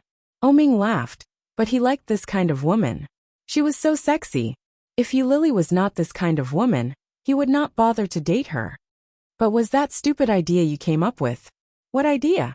Oming looked at her suspiciously and said lazily, "That woman wants to divorce Li Xiqing." Eulili was a little surprised, but on second thought, it was not difficult to understand.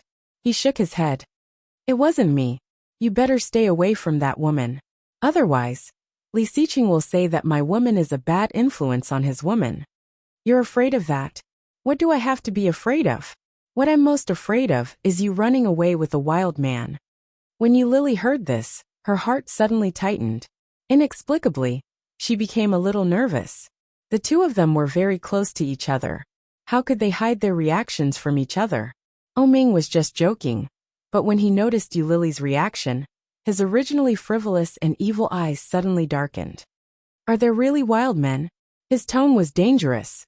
Eulili averted her gaze, but she quickly regained her composure. "What man could be wilder than you?" He had already taken her. Who could be wilder than him? "No more. There won't be any more." The European Union snorted coldly and went to take a shower.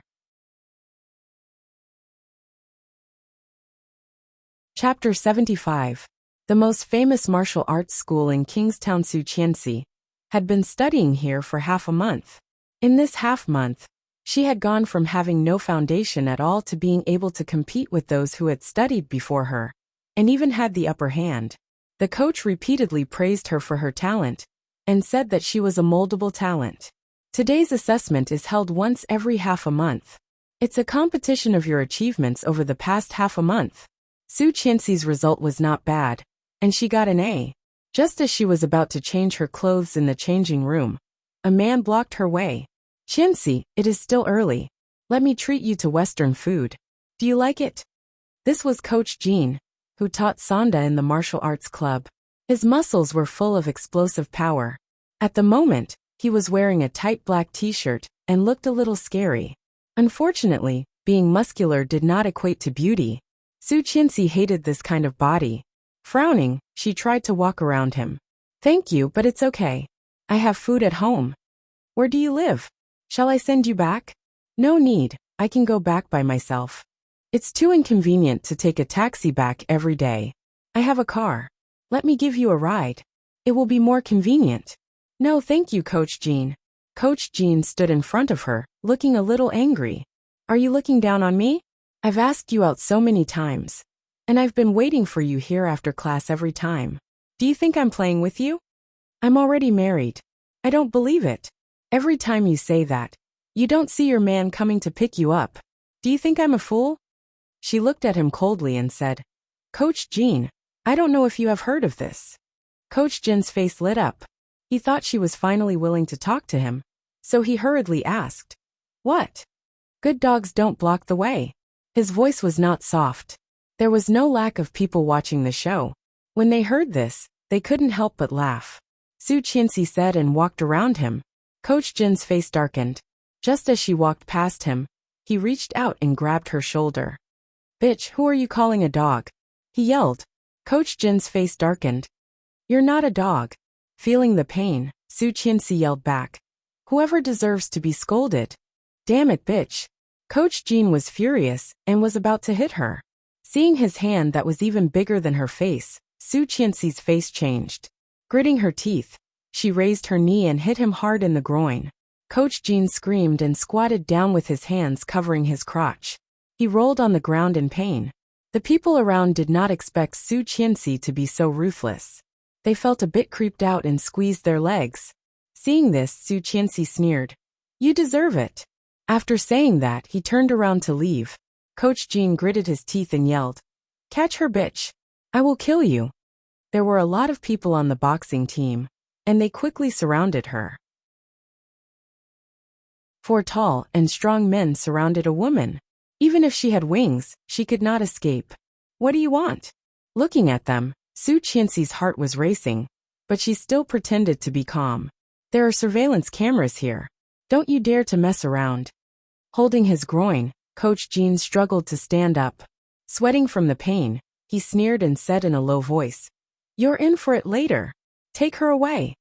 Su Qianxi's heart skipped a beat, and she quietly reached into her pocket. Chapter 76. 2 tall men grabbed her hands and dragged her toward the door. Su Qianxi was scared to death, but she still looked cold and yelled, Go away. Don't touch me.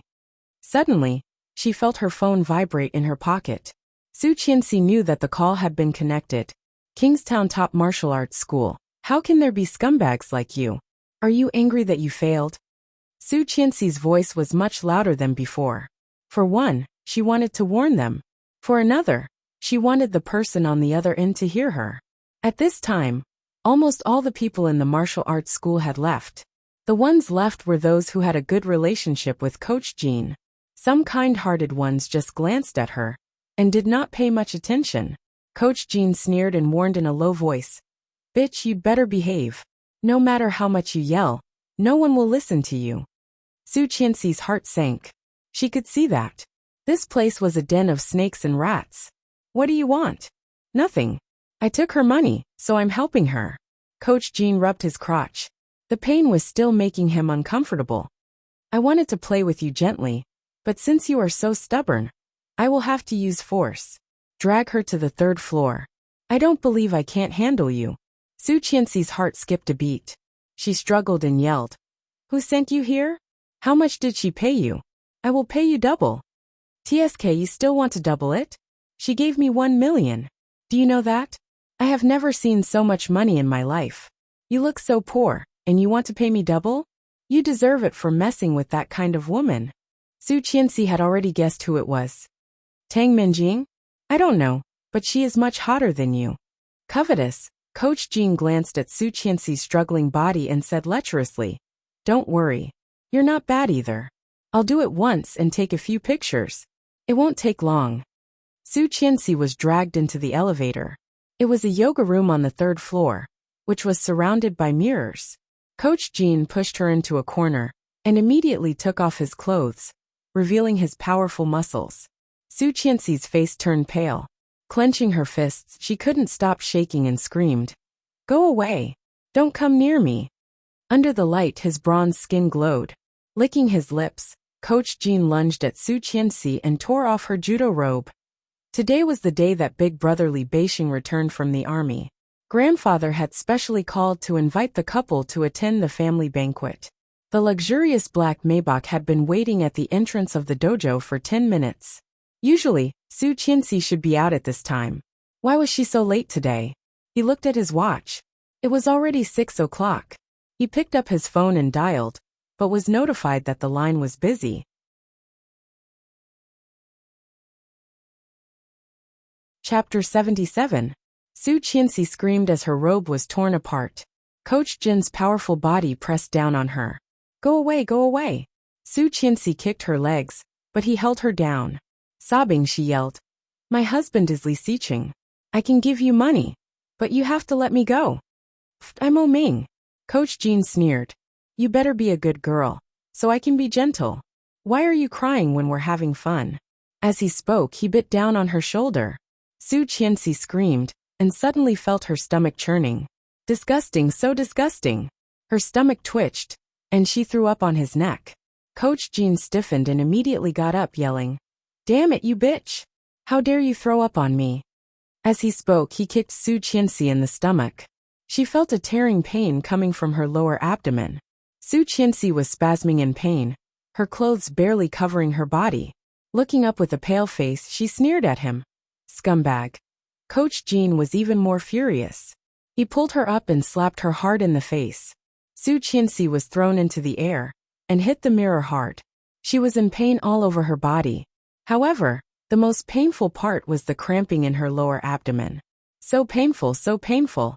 The constant drooping sensation from his lower abdomen was so distinct, so familiar. Su Qianxi's face was pale, and she almost fainted from the pain. "Coach Jean, look. She's bleeding." Covered in dirt, Coach Jean was looking for a place to vent his anger. Not hearing what his partner said, he slapped him away and said, "F***CK off. I'm going to F***CK her up today. Damn it, it's the first time I've seen such a hot woman. Watch your mouth." Lying on the ground, Su Qianxi could not open her eyes. Staring at Coach Jean, she suddenly stood up and bumped into him. Coach Jean didn't expect the woman to be so bold, even though she was almost dead. He groaned and reached out to pull the woman away and throw her down. However, he caught a glimpse of the large pool of blood on the ground. It was a shocking shade of red. Aye. Coach Jean was confused and panicked. When did that woman lose so much blood? Should we send her to the hospital? If it continues to flow like this, someone will die. Aye, let's go. Don't kill someone. No. Coach Jean vetoed the idea. If this woman leaks out, how are we supposed to face the world? This woman's heart is also very cruel. She might sue all of us once she's well. Then what should we do? No one knows anyway. Let's go. But what? You want to go to jail? In the end, those people still ran away and walked into the elevator in a panic. The moment the elevator door opened, a cold and noble man appeared inside. Li Xiqing. It was Li Xiqing. What was this man doing here? The four of them were startled, and their backs were drenched in sweat. Glancing at them, Li Xiqing did not care and walked out of the elevator. However, he suddenly remembered something and stopped them. "Have you seen a student here named Su Qianxi?" Hearing Su Qianxi's name, they were even more scared. One of them asked in a trembling voice, What is your relationship with that woman?"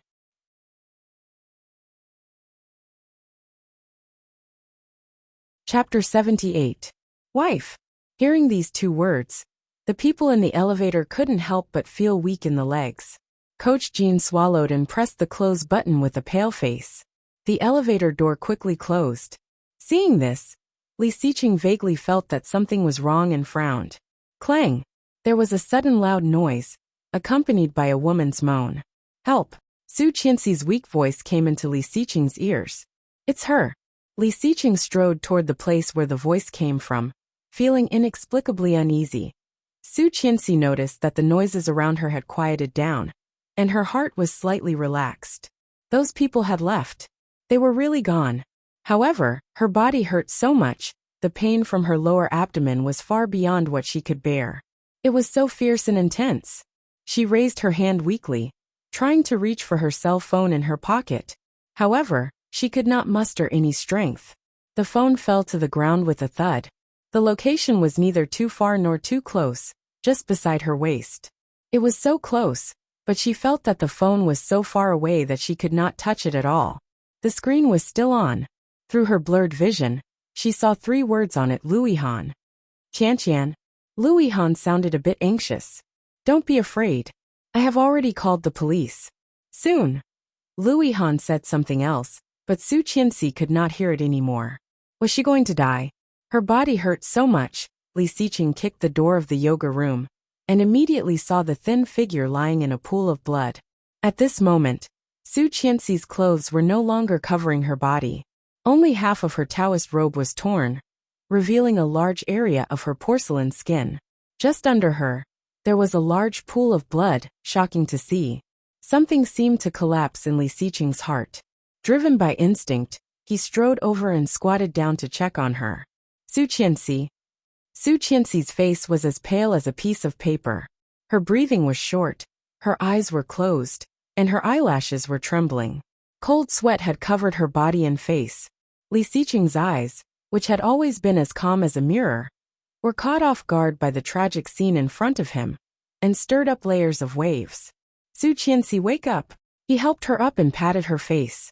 She pressed her hands against her lower abdomen, and tears flowed down from the corners of her eyes. She was in so much pain that she cried softly. Her lips trembled silently, but it made people's hearts tremble. Su Qianxi was in so much pain that she almost fainted.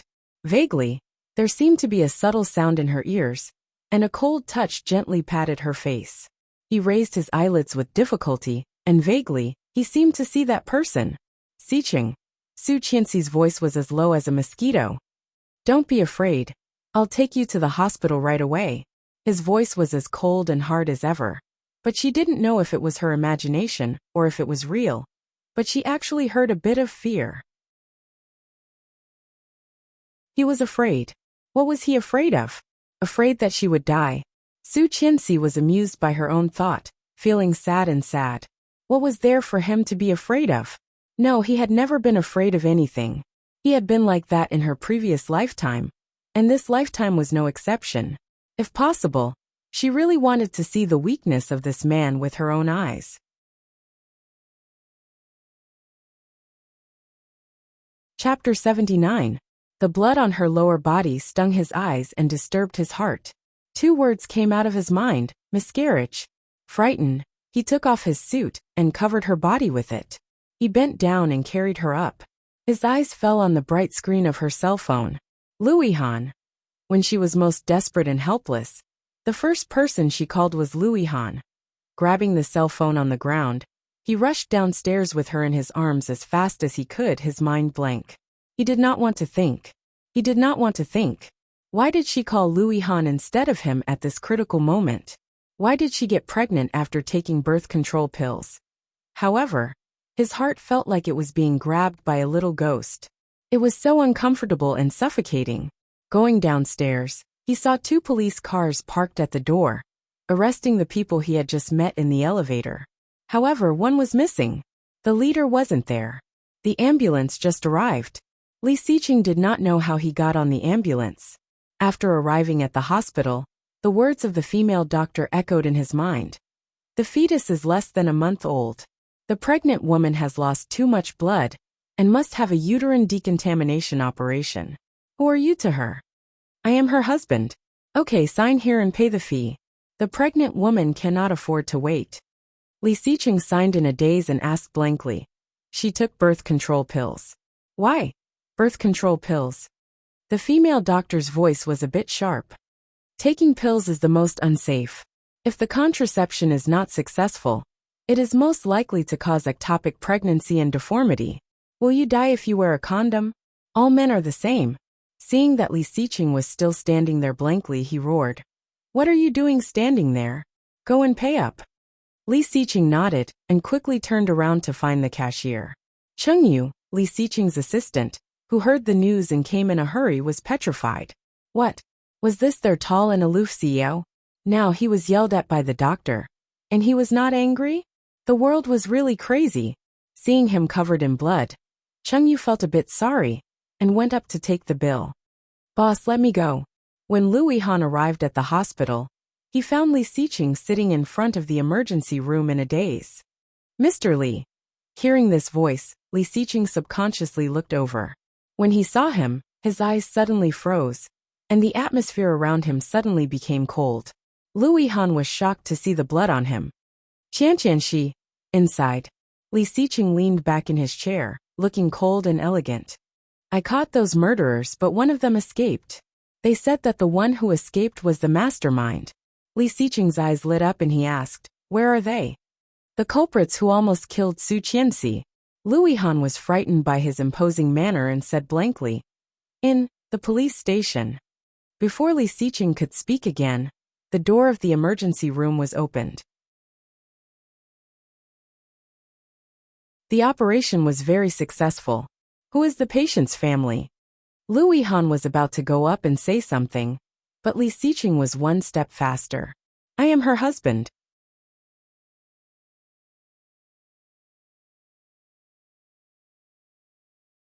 Chapter 80. Hearing that, Li Xiqing felt like something was stuck in his heart. Even she did not know that she was pregnant. Perhaps, even she did not think that the pill would work. Those bastards. After the doctor left, Li Xiqing and Lu Yihan walked into the ICU. Su Qianxi had fallen asleep. Her face was as pale as a piece of white paper, without any color. His hands were tightly gripping the sheets beneath him, and there was cold sweat on his forehead. It was just like a little white flower that had withered. Li Xiqing took a deep look at the girl on the bed, turned around and left. Lu Yihan was dumbfounded. Hey, where are you going? However, no one responded. Coach Jean had never been as embarrassed as he was today. He heard that the other three had been taken to the police station and had not been dealt with yet. However, no one who had offended Li Xiqing had a good ending. Not a single one. Holding his duffel bag, Coach Jean looked around anxiously. Looking up at the clock, he saw it was already 10 p.m. Soon the train was coming. As long as he got on the train, he could escape. His cell phone vibrated in his pocket. It was his home number. Coach Jean quickly answered, hello. Child's father, where are you? The woman on the other side of the phone was crying.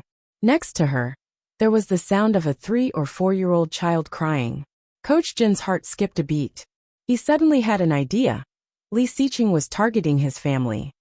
What are you doing? No. His wife screamed, sounding very sad. Coach Jin's legs softened, and he almost knelt down. With red eyes he yelled, what's wrong? Did those bastards come for you? However, it wasn't his wife's voice that responded. Instead, it was a cold and noble male voice. Be *****. Hearing that voice, Coach Jin's heart almost jumped out of his throat. Unable to stand it any longer, he fell to the ground. You killed my child. Now I'll let you have a taste of that. How about that? A bone-chilling voice came through the microphone, making Coach Jean shiver uncontrollably. Don't kill me. Dad, help me. The crying of the child made Coach Jean cry as well. Li Xiqing, don't hurt my family. What's the point of threatening me with someone else's wife and child? Come and catch me if you dare. Li Xiqing did not seem to care at all. Glancing at the two people who were held by the bodyguards, they were safe and sound. Whether it's a threat or not, it's up to you. I'll wait for you at your house. Coach Jean felt like he had lost all his strength. She did not expect him to be so despicable. But so what? No matter how important his wife and children were, he could just marry another woman and have another child. He only had one life. Moreover, he hadn't even finished spending the 1 million yuan. It wasn't easy to get so much money, so he had to spend it back. Coach Jean gritted his teeth and finally got on the train. However, he didn't expect that he would be surrounded by several tall and strong men in black as soon as he got on the car and pushed off the car. Coach Jean was shocked. What are you doing? Go. As he spoke, a cloth bag was placed over his head, A few people lifted him up and walked towards the train outside the station. Coach Jean struggled with all his might. After about half an hour, he was finally carried off the bus.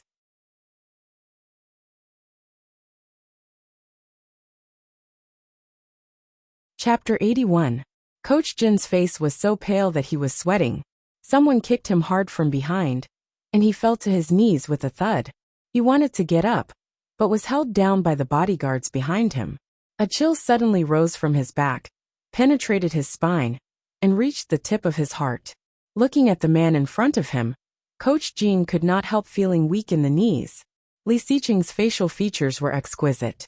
He had not changed out of his blood-stained clothes. Although he was in a mess, he did not look disheveled at all. Under the dim light, he was sitting on the sofa with his legs crossed, leaning against the wall. With a cigarette between his long fingers, he squinted his eyes and looked down at Coach Jean. It was as if there was a bone-chilling icicle in his eyes, making Coach Jean shiver. His aura was so powerful. Coach Jean had seen a lot of masters in the boxing world, but none of them could make him feel like this. With just one look, he felt like he had nowhere to hide. Just a single glance was enough to make him want to flee. But before he could get up, he was ruthlessly kicked by the experts behind him, causing him to kneel on the ground. Then, his palm was firmly stepped on by a military boot. Ouch! The pain made him scream. Wait, military boot? Coach Jin's heart skipped a beat. He looked around and found that the people who brought him here all looked serious and had an extraordinary aura. They were not ordinary bodyguards or hooligans. They were soldiers. Coach Jean then realized what kind of person he had messed with. Suddenly looking up at Li Xiqing, he found that Li Xiqing's face was still calm. Sensing the fear in Li Xiqing's eyes, Coach Jean finally looked down. Where did you catch him just now? Mr. Li, on the train. On the train? Yes, he wanted to escape. Li Xiqing looked calm. Slowly blowing out a mouthful of smoke, he asked in a low voice. You don't even want your wife and children? Coach Jean was too scared to speak and lowered his head. I'm asking you a question. You don't want your wife and children, do you? A soldier next to him kicked him hard. His military boots stepped on his back, and Coach Jean screamed in pain. It seems that you really don't want it. Li Xiqing put out the cigarette and narrowed his eyes. But what should I do? He stood up from the sofa, signaled the man on his back to move away, and helped Coach Jean up. Coach Jean breathed a sigh of relief. It seemed that this man was not as scary as he had imagined. His tense mood immediately relaxed. Panting slightly, he asked, What do you mean? Li Xiqing chuckled, and so did Coach Jean. However, a strong gust of wind swept over. With a scream, Coach Jean was almost blown away. The sudden punch startled everyone. Bang! His body hit the ground hard, and the sound of bones breaking came from Coach Jin's body. Li Xiqing's body was like a cheetah. He jumped up and his fists fell like thunder. Every time he lifted his fist, there was a patch of green and purple on the ground. The people around him were alarmed and quickly went up to push him away. What a joke! If they continued to fight like this, someone would die.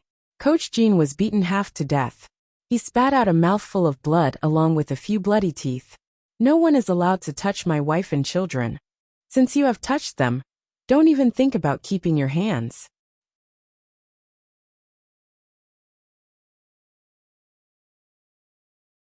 Chapter 82. Coach Jin's face was covered in blood. He struggled to get up from the ground and begged weakly. Mr. Li, please forgive me. I have a wife and children to support. This family needs me. Li Xiqing's eyes were cold. You abandoned your family and children for $1 million. Why do you think I will believe you? Coach Jean was even more shocked. From the beginning until now, he had never mentioned the $1 million. How did Li Xiqing know about it? Who asked you to do this to her? I don't know. Yesterday, someone suddenly called me and asked me to gang rape Su Qianxi. However, before he finished, Li Xiqing looked angry and clenched his fists. Coach Jean screamed in fear and stepped back as fast as he could. A man next to Li Xiqing pulled him back and said, Go on. He asked me to gang rape Su Qianxi and gave me $5 million after it was done. He gave me $1 million as a deposit, but I don't know who it is. He knows my account number, my name, and everything I have done before. I can't not do it. Coach Jean was a man, but he begged and cried. A woman. A man. He sounds young, maybe in his 20s or 30s. When she walked in, all the eyes in the room fell on her. Even though she was a smart and capable assistant, Chengyu still felt a little scared. Under pressure, she handed the information to Li Xiqing and said, I found it. The account that transferred 1 million to Jin Xiong is in a small city in T province, more than 20 hours drive from Kingstown. However, the number in his call record shows that the owner of the phone is a blind man in his 70s or 80s. His phone was stolen yesterday, but it came back inexplicably today. Coach Jin's hair stood on end. Not only did he provoke such a big shot in one day, but he was also involved in such a terrible thing. How unlucky could he be in his previous life? Huh. Li Xiqing laughed when he heard this. It was just that this laughter was extremely cold, extremely cold. He looked up and stared at Coach Jean with his sharp eyes. He asked word by word. So you can't find any clues? He stared at Coach Jean, but his words were directed at Chengyu. Chengyu felt a bit scared. Although she had long been used to her boss's mood swings, it was the first time she had faced him with such extreme emotions. Not really. There will be a breakthrough, but not yet. Seeing Li Xiqing walking to Coach Jean, Chengyu's voice became lower and lower. Li Xiqing looked down at him and said word by word, Have you ever felt despair? What? Bring him to the port. I'll sail the boat myself. The tough guy next to Li Xiqing shuddered and hesitated. Mr. Li, are we really going to do this? What do you think? Li Xiqing's voice was calm, but his words were full of killing intent. Yes.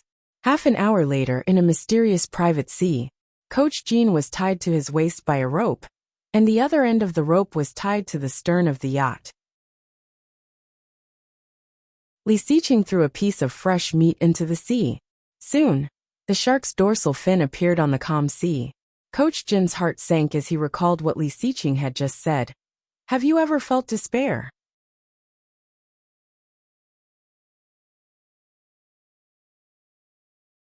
Chapter 83. Her pale and powerless hands clutched the sheets beneath her tightly. Su Qianxi was soaked in cold sweat. There seemed to be waves of pain coming from his lower abdomen. Something was quietly slipping away, soundless. This feeling made her feel both familiar and hopeless. In his ears, it was as if every single sentence everyone had said back then was still echoing. Bitch, you fell down the stairs and blamed it on Minjing? Do you think people will believe that? What a sin. The 2-month-old baby already has a heartbeat, and she has such a mother. Su Qianxi, I did not expect you to be so vicious. In order to frame Minjing, you even gave up your own baby. Everyone pointed at her and looked at her with disdain and disgust. Grandpa was disappointed in her, her mother-in-law hated her, and even her father-in-law gave her the cold shoulder. The Su family came to scold her every day. No one knew that it was Tang Minjing who pushed her down. No one believed that it was Tang Minjing who pushed her down. No one. You deserve it. You deserve it. Brother Xiqing is mine. He's mine. Tang Minjing smiled proudly.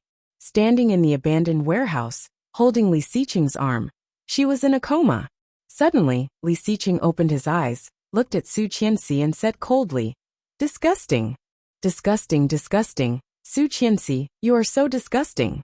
Su Qianxi's heart was squeezed. Staring at the couple, she subconsciously wanted to run away. However, she couldn't move and couldn't make a sound. She watched as more and more people surrounded her. Scolding disdain. All the voices gathered together and said one word in unison. Disgusting, disgusting, disgusting, disgusting. No, it's not me, not me. Li Xiqing was sleeping on the edge of the bed when he suddenly heard a weak cry. Desperate and helpless. He reached out and grabbed her waving little hands. But as soon as she touched those hands, it was like grasping a life-saving straw, and she held them tightly in her palms. It's okay, it's okay. Li Xiqing held her hands and comforted her. His other hand reached out to wipe the sweat off her forehead. His movements were unbelievably gentle. Even he didn't think that his natural movements could be so smooth. Su Qianxi's face was full of tears. Her eyelids trembled a few times before she opened them. At a glance, he saw Li Xiqing's big hand. There were some calluses on his rough palms. The surrounding light was a little dim, Judging from the time, it was about 4 or 5 in the morning. The hand was moved away, revealing the cold and determined face behind it. The lights in the room were not turned on, and the light was dim and weak. But this man, just by sitting there, was enough to steal all of her attention. "You're awake." Li Xiqing saw her spacing out. "Do you want some water?" She looked at him a bit dazed. A familiar face, a familiar coldness. However, the tone and expression were unfamiliar. Who is this? Li Xiqing. She must be dreaming. How could he speak to her so gently? Moreover, how could he be by her side at this time? Seeing that she did not respond, he got her a glass of warm water and put it on the table.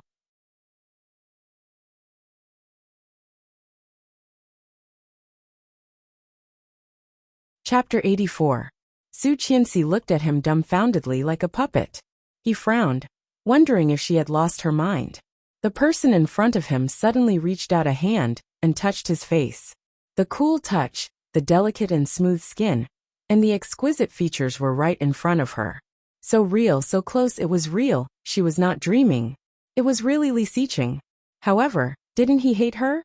Didn't he disgust her?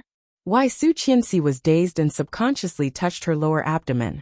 Li Xiqing saw her movement and frowned. Who told you? Didn't they agree not to tell her? Who was so talkative? Drink water. He sat on the edge of the bed and helped her up. His tone was firm. Su Qianxi took the warm water and took 2 sips. However, her heart was trembling more and more. It was incredibly sour and painful. Tears like the collapse of glands falling down. He took the cup in her hand and held her in his arms. At the moment she leaned in, he clearly felt that something was quietly tightening and expanding in his heart. Su Qianxi still could not help crying on his chest. Her shoulders trembling, she put her hands on his shoulders and hugged him tightly. "Child, our child is gone." His heart skipping a beat, he tightened his arms around her. Gently patting her back, he whispered, "Don't cry. We are still young. We can have another child." Su Qianxi heard this and cried even harder. It was true that they were young, but it was impossible for them to be young again. Never again. He hated her so much. How could he have a child with her? He wanted her to stay away from him, so that he could be with Tang Minjing. However, at this moment, she really wanted to believe it. She wanted to believe that he was really hugging her, and not just pretending to comfort her. She wanted to believe that he did not hate her. So be it, let time stop at this moment. Li Xiqing patted her back gently, his mind in a mess. "Don't cry." Su Qianxi could not hold back her tears, but she suppressed her crying a little. Looking up, she looked at his handsome profile. He also looked down at her and said coldly, "You won't look pretty if you keep crying. Your eyes are swollen." "You said I'm pretty?" Su Qianxi was dazed. Seeing that she really stopped crying, he felt a bit relieved and nodded. "Okay." Su Qianxi felt like she had seen a ghost, looking at him. He had never said that he was good-looking. The word that he used to praise her the most was probably ugly. Was she really dreaming? There was not a single ray of light in the dim surroundings. Sure enough, no matter how real it felt, it was just a dream. She actually, naively thought that it was really Li Xiqing, really him. Chuckling bitterly, he felt a little regretful. However, since it was a dream, could she do what she had always wanted to do but did not dare to do? She hugged his waist tightly and whispered, "Li Xiqing." Su Qianxi looked up, put her other hand on his head and pressed him down.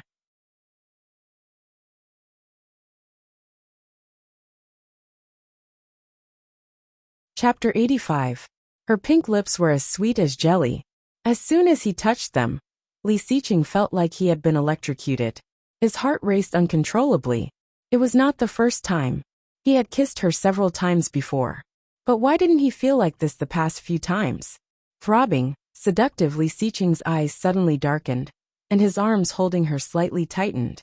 She did not notice his stiffness. Closing her eyes, she stuck out her tongue and licked his lips. Gently, softly, timidly, and contented. That was enough. That was enough. That was enough. She would pretend that it was real. She did not know that the man in front of her was so aroused that he simply took the initiative. Su Qianxi was shocked and looked at him blankly. He moved. Freeze. Stop right there. However, it did not work. Li Xiqing clamped her with both hands and crazily kissed her. His long tongue hooked and kissed her, penetrating her lips and teeth easily.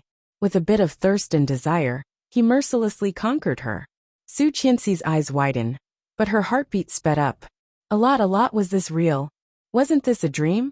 God, she actually kissed him. However, why was he not angry? Why was he kissing her? Su Qianxi had a crazy guess in her mind, but she quickly denied it. It's impossible, it's impossible. Noticing her absent-mindedness, Li Xiqing's eyes darkened. He let go of her and whispered, "Close your eyes." His voice was cold and brooding. Su Qianxi was dumbfounded. Being yelled at like that, she suddenly blushed. Aha!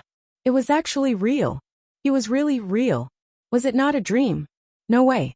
She was not dreaming, was she? Su Qianxi's heart trembled, and she could not believe it. Her breathing became more rapid, and her eyes became redder. Her hands slowly moved up, climbing up his back, climbing up his hands. Feeling her obedience, Li Xiqing felt a desire from his tailbone to his lower abdomen and the bottom of his heart. I want her. Li Xiqing was startled by his crazy idea.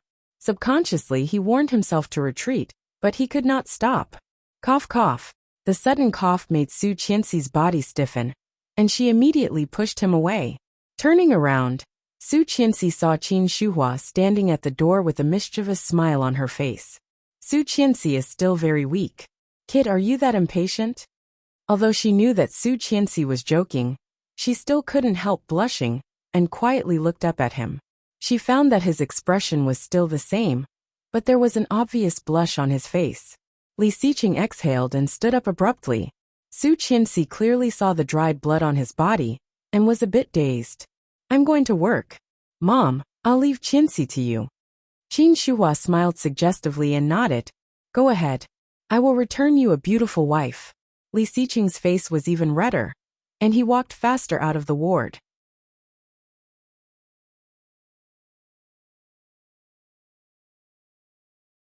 Chapter 86.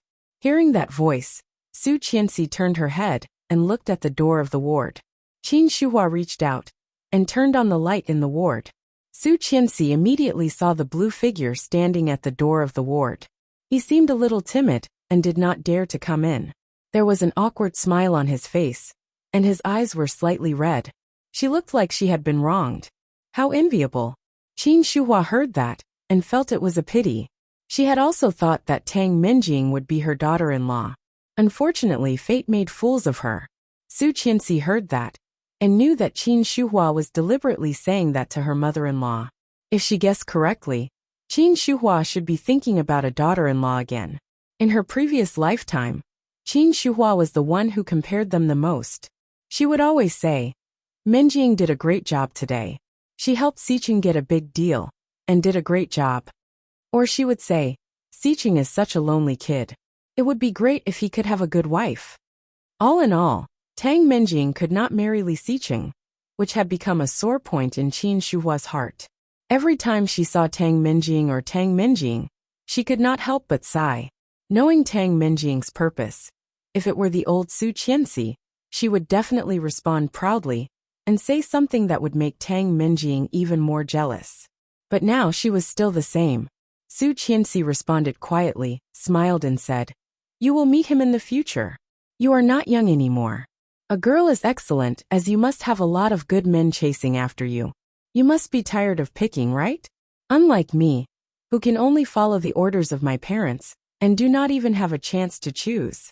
There was a hint of regret in her voice. However, Tang Minjing gritted her teeth.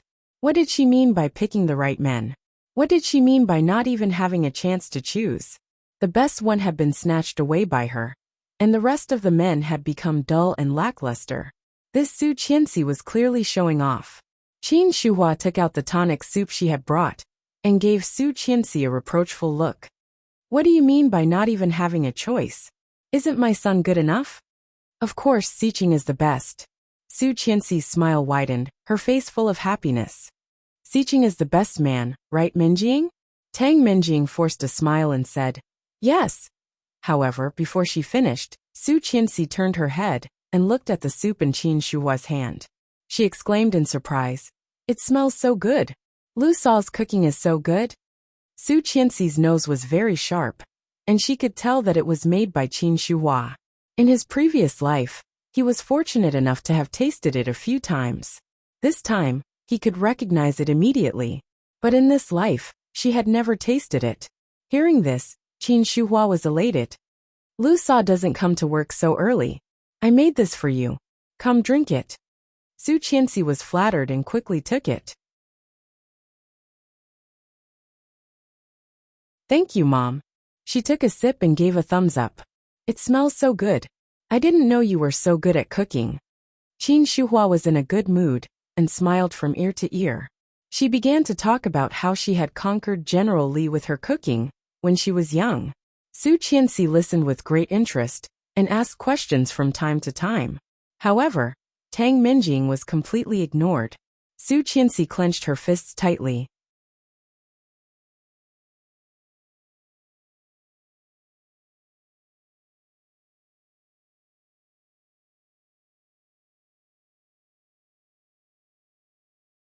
Chapter 87.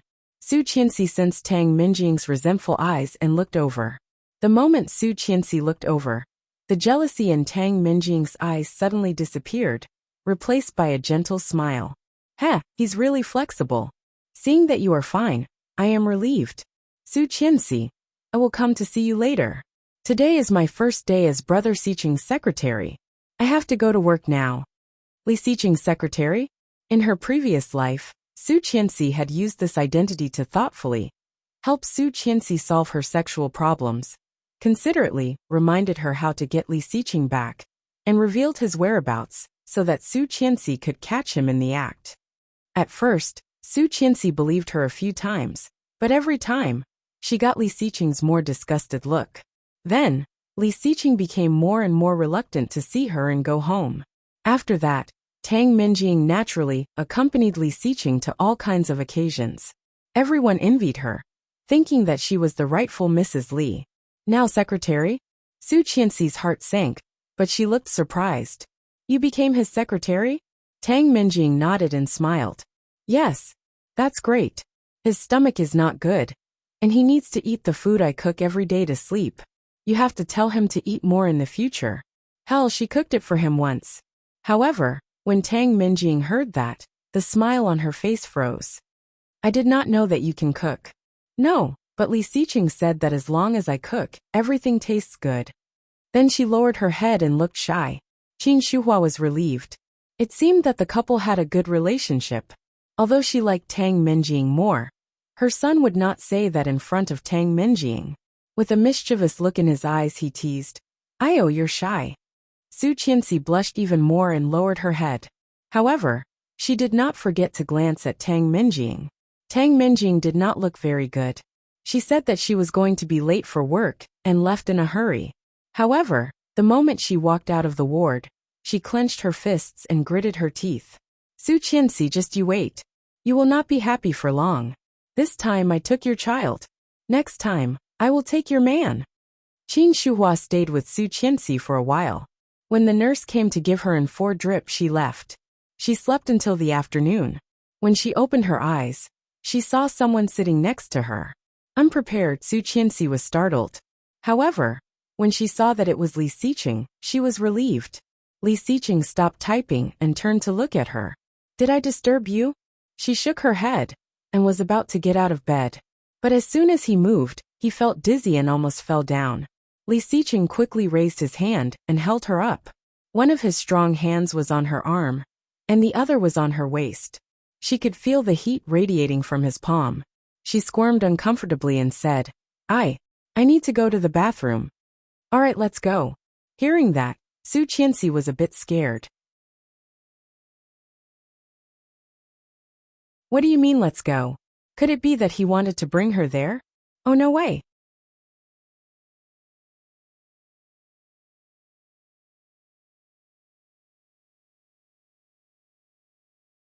Chapter 88.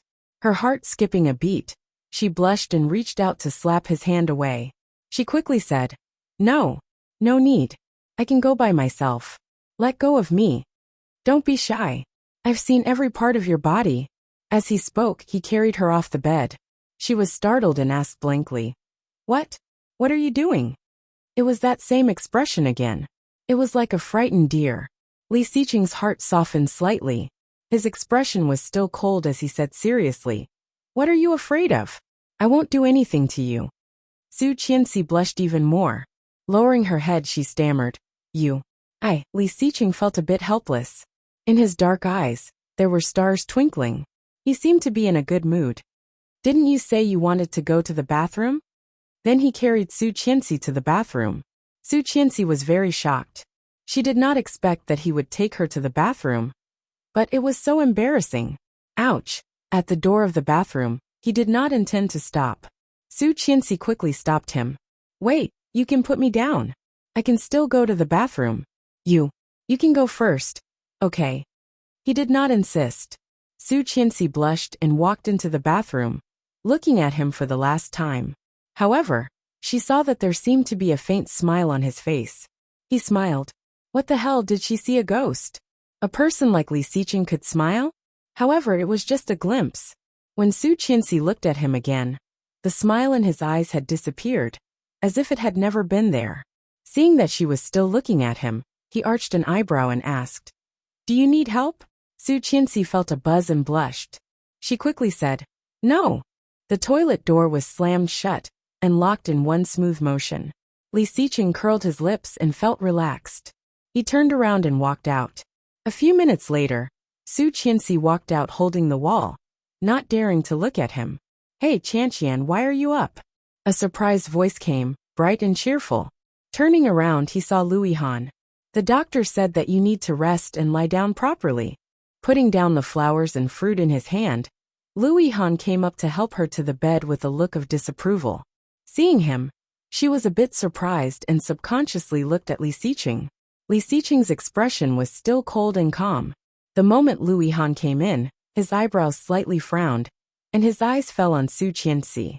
In an instant, their eyes met. Su Qianxi's eyes were filled with anxiety. "Huh, I understand now." Putting away his computer, he said, "I still have something to do in the company.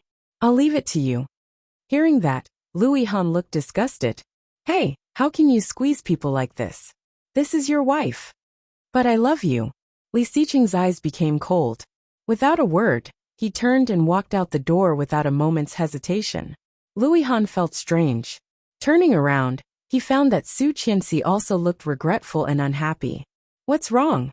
Did I come at the wrong time?"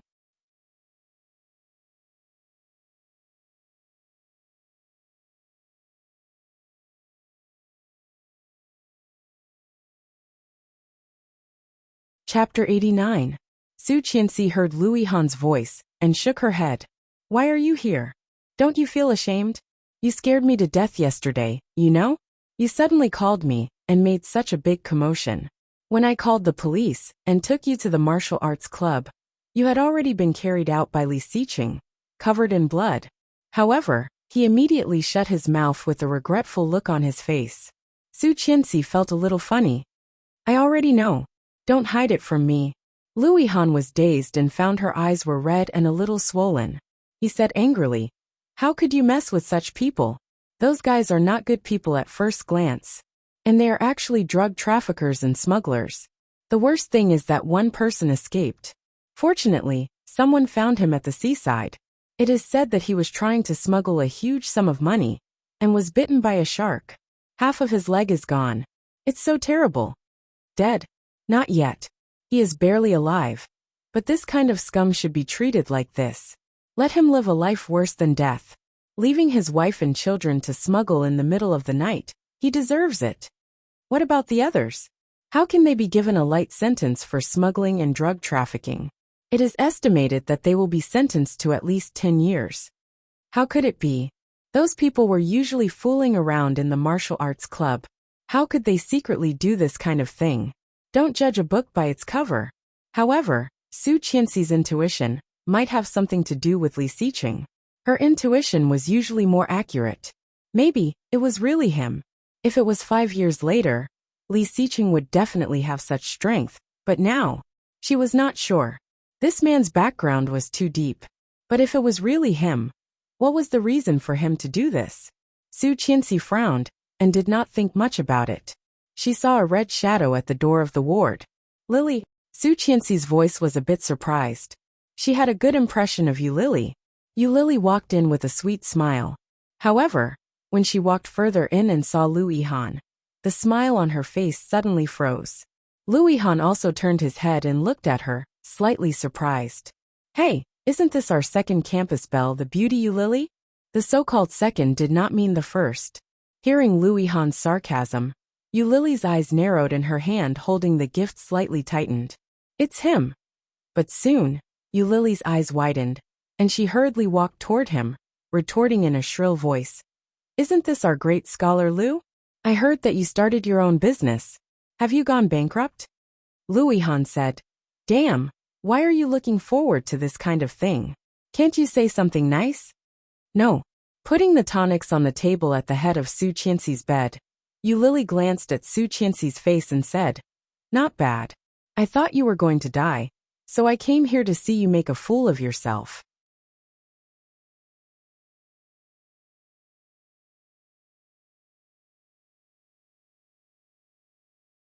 Yu Qianxi Yu Chongli said, Yiqian, I said. You are so. You think you can't say it. You. Qian said. Said you. You. Qi. You Qio. You T. Lily, you said you. You not. You. Yu Lily was arrogant, and Lu Yihan was a famous scholar.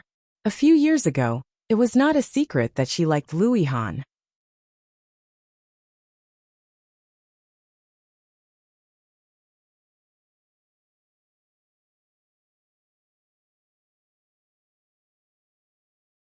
Chapter 90. Although she sounded disgusted, Su Qianxi clearly saw the nervousness on Yu Lily's face. She seemed to like Lu Yihan. However, what about Ming? Su Qianxi suddenly remembered the legend of Yu Lily's real death in her previous lifetime. She was strangled to death by Ming in bed, and the reason was unknown. But there were always rumors that Yu Lily had an affair, and used Ming's money to support that man. And in her previous lifetime, Lu Yihan also became an important figure in Kingstown from nothing. Without a strong financial background, Lu Yihan could not have developed so fast. Combined with their conversation just now, could it be? Su Qianxi was shocked by her own thoughts. When she looked at Yu Lily and Lu Yihan, her gaze was a little different. If it was really because of this, it was too terrible. Yu Lily noticed Su Qianxi's slightly strange look, and her heart skipped a beat. She couldn't help being nervous. Could it be that she had seen through something? Suppressing the nervousness in her heart, Yu Lily turned to sit on Su Qianxi's bed and began to gossip with her. From time to time, Lu Yihan would also interject a few words, but he was always blocked by Yu Lily. They were really a quarrelsome couple. However, Su Qianxi felt more and more uneasy. After thinking about it, she asked Lu Yihan to leave first and let Yu Lily stay. After Lu Yihan left, Yu Lily was obviously a lot more relaxed and curiously turned her head. You have something to say to me? Do you know what is the most unbearable thing for a man? Huh? Yu Lily obviously did not understand what she meant. Thinking about another man for your own woman. Hearing that, Yu Lily's face was slightly pale. What did Ming say to you? No, I have never seen Ming. But I can see that your feelings for Lu Yihan have not changed. Yu Lily's face was even paler. Was she so obvious? Obviously, she had tried so hard to hide it. How could she see it? Su Qianxi was not very sure, but seeing Li Xiqing's face, her thoughts were confirmed. You can feel how Ming treats you. He is Li Xiqing's brother, so his temper must be very bad. Don't get on his bad side. When he goes crazy, I'm afraid you can't handle it. For example, repeating the mistakes of his previous life. Yu Lily didn't know how much of a shock her words had caused her. As an outsider, Su Qianxi actually saw it more clearly than him. However, since she followed Lu Yihan, she knew that she was no longer qualified to think more. She knew everything, but she couldn't forget Lu Yihan. The reason why she agreed to attend the class reunion was that she wanted to see him. She only wanted to see him once, that was all. Yu Lily's heart ached, and her eyes reddened. Su Qianxi felt some sympathy, but it was better to wake her up now, than to let her do stupid things in the future and lose her life in vain. Thank you, Qianxi. I got it. Oming treats me very well.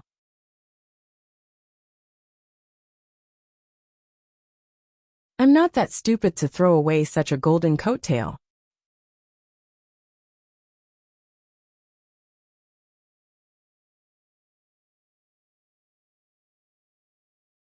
Chapter 91. The two women in the room were startled and turned their heads to look. Oming was wearing a tight-fitting casual suit, which made him look reserved and low-key. His excessively fair face looked a little sinister. He was a very dazzling man, but at the same time, very dangerous. Unlike Li Xiqing's coldness, Oming seemed to be smiling, but he clearly showed his emotions. He was unhappy. When Yu Lily saw him, her face was obviously a little unnatural. She grabbed her hands and seemed a little nervous. Just now, how much did he hear? Was it just a golden thigh? Or more? Oming walked into the ward and glanced at Yu Lily unintentionally. He naturally walked over and put his arm around her shoulder. Are you saying bad things about me? Oming lowered his head and whispered in Yu Lily's ear. His voice was very low with a hint of danger. Yu Lily's body was slightly stiff, and then she shook her head again and again. Then what are you nervous about? I didn't. Baby, you are really not good at lying. Yu Lily's heart skipped a beat, and she was even more confused about him. How much did he hear? Su Qianxi's heart was also beating like a drum. She tried to divert his attention and said, Are you Oming? Oming looked away from Yu Lily and looked at Su Qianxi. The evil smile on his face disappeared, and he cast a curious look at Su Qianxi. You still remember me? When you got married, I just went through the motions. Don't tell me you can't forget me? Su Qianxi was stunned. She probably didn't expect Oming to be so indecent. Suddenly, Oming leaned slightly closer and asked, I heard that you want to divorce that guy? Su Qianxi was even more stunned. How did this guy know? Seeing her expression, Oming smiled. It seems that I guessed right. Well, good. Puffed. Su Qianxi laughed. What happened to being a brother and a good friend? Why could this guy still say such sarcastic words when Li Xiqing was divorced? However, when Oming's voice fell, an unknown object flew over his head. Oming was stunned. He turned his head angrily and yelled, Who? When he turned around, he saw a face that was as calm as a 10,000-year-old iceberg. When Oming saw Li Xiqing, the anger on his face immediately disappeared. Su Qianxi noticed that his aura had weakened. It's you. Li Xiqing ignored him and walked in with the nutritious food in his hand. Seeing the smile on Su Qianxi's face, he gazed at her and said in a deep voice, You look much better. Noticing his deep gaze, the smile on Su Qianxi's face faded, and she suddenly felt a bit scared. This man seems to be unhappy? Was it because of the divorce? Oming looked down and saw the logo on the lunchbox in his hand. He crossed his arms and teased, I don't know who was the one who denied it the night before yesterday, but now you actually went so far to buy food. Isn't this a slap in the face? Scram. You're angry because you've been stepped on. I got the Su family village's land. The smile on Oming's face immediately disappeared. His eyes widened in disbelief. Really? You don't want to? Yes. Scram. Scram. Scram right now. With that, he pulled Yu Lily out of the ward. It was the first time that Yu Lily had seen such a timid Oming. She couldn't help but look at Li Xiqing, but she was caught off guard. Instantly she felt cold.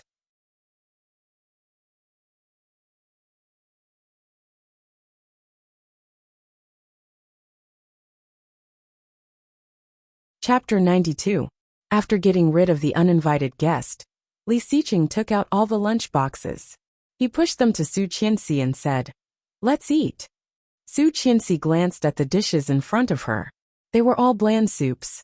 She could tell from the packaging that they were not cheap, but wolfberry, red dates, ginseng, and angelica were all very nutritious. However, all the flavors were mixed together, making Su Qianxi frown. You don't like it? Su Qianxi was speechless. Who would like to eat this? Seeing her unbearable expression, Li Xiqing continued, Even if you don't like it, you have to eat it. Grandpa told you to. Grandpa. Yes. Li Siqing responded coldly. Where is Grandpa? Captain Li loved her very much. How could he not come when she was in such a big trouble? Grandpa went to Province G a few days ago. He just called me and told me to come back tomorrow. No wonder. She knew it was impossible for this guy to buy these things for her. If it was Grandpa's order, then it was a different story. Oh, Su Qianxi felt a bit regretful and responded. The atmosphere suddenly became awkward. So awkward. Although they were husband and wife, they were not that close. She felt more comfortable with Lu Yihan than with Li Siqing. Li Siqing also noticed her awkwardness and said again, let's eat. Okay, I know. Just leave it. Su Qianxi leaned against the bed, sensing Li Siqing's cold gaze. She felt that what she said was inappropriate, so she added, I will eat. Don't you have something to do at the company? You can go back first. Li Siqing glanced at the light food on the table and slightly lowered his hand. He said firmly, Grandpa said that I should watch you finish eating with my own eyes. Then just tell Grandpa that I've finished eating. I'll eat later. Li Siqing's eyes became darker and he said quietly, do you think I am easy to fool? Or do you think Grandpa is easy to fool? What did he mean? Was he really going to watch her finish eating? Well, it was awful. She did not want to eat it. She lost her appetite when she smelled it. Su Qianxi felt wronged. Just cooperate with me and tell Grandpa that I have finished eating, Mr. Li. Mr. Li? Mr. Li again? Such a distant form of address, seemed to be separated by layers of mountains, distant to the point of being untouchable. Li Siqing was not very happy. Did this woman have to distance herself from him? You didn't call me that before. Didn't she call him that before? Didn't she call him Mr. Li before? Besides, he never hated it when she called his name, did he? Su Qianxi felt that this man was more and more mysterious. She could not figure out what he was thinking at all. A man's heart is like a needle at the bottom of the sea, Su Qianxi thought to herself. Looking up, she timidly asked, Then what should I call you? With a cold face, Li Siqing's expression did not change, but his eyes became colder. He said coldly, Whatever. Let's eat. With a bitter face she said, Grandpa doesn't know anyway.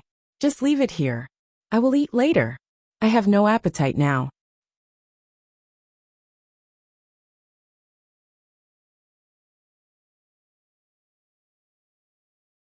Chapter 93. Glancing at her, Li Siqing picked up a small bowl with his slender fingers, slowly scooped some soup, and handed it to her. Su Qianxi's biggest fear in her life was taking medicine. Whether it was Chinese medicine or Western medicine, she was in great pain. Looking at the light herbal diet, he immediately shook his head. You should go. Didn't you say you have something important to do? Eat. Su Qianxi forced herself to take a sip, and suddenly found it was not that bad. Looking up at Li Siqing, she found that he was staring at her with a deep look. Her heart skipping a beat, she quickly grabbed the bowl and said, I'll drink it myself. You should go. You want me to go? Yes. Su Qianxi nodded without hesitation.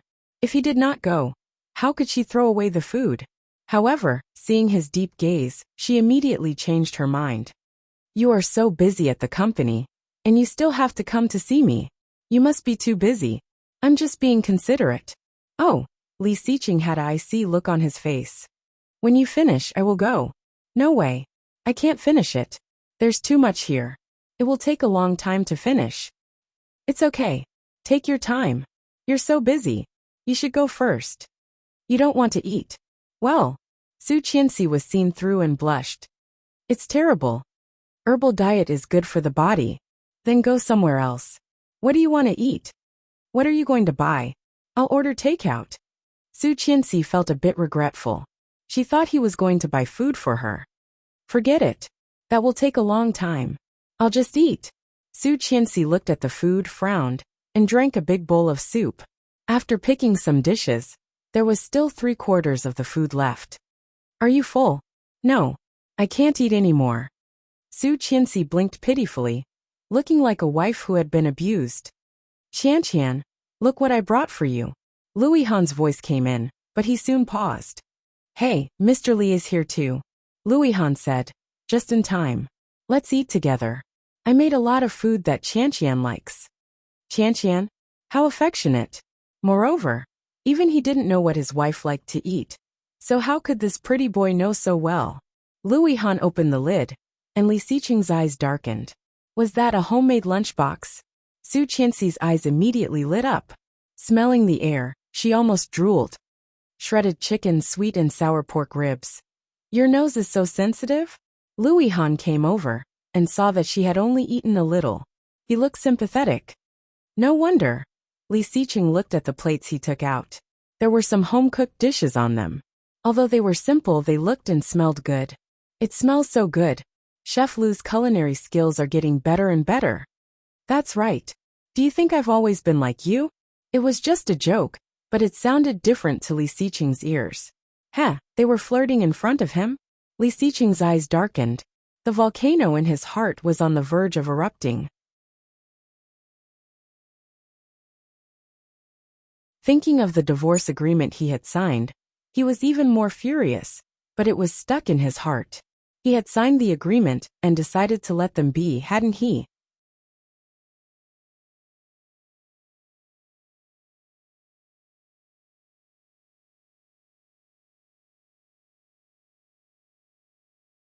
Chapter 94.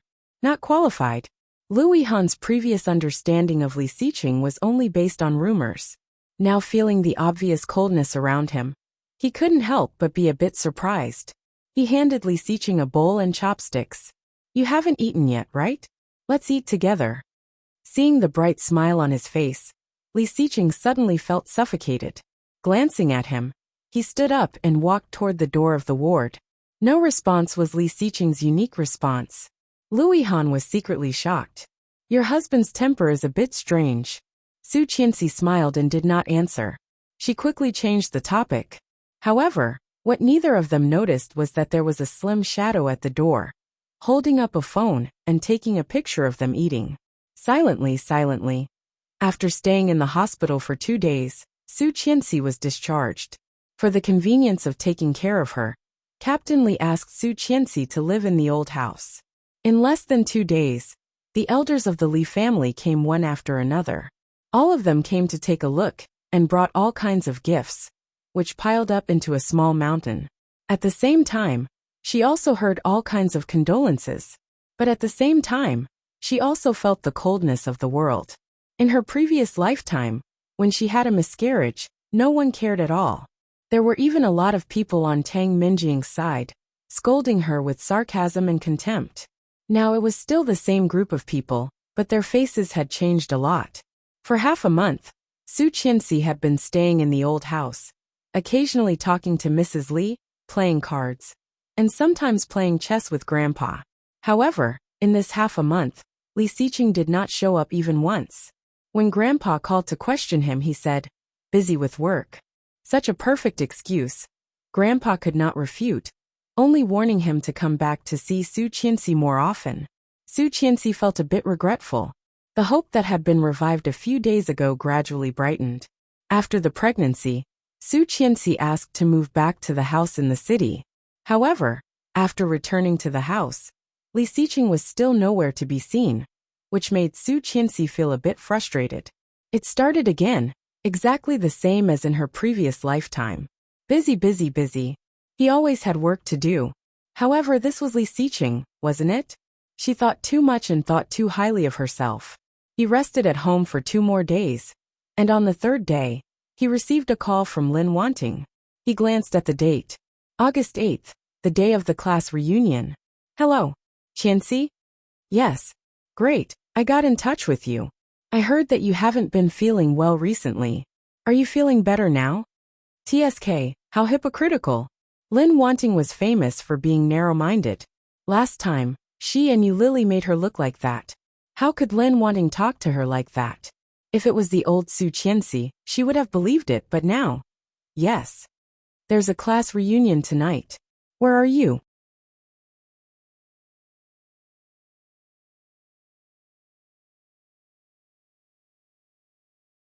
Why don't you come out and have some tea with us?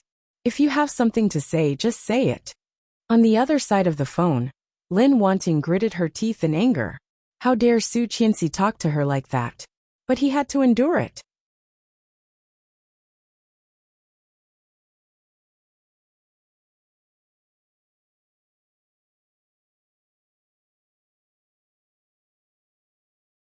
Chapter 95.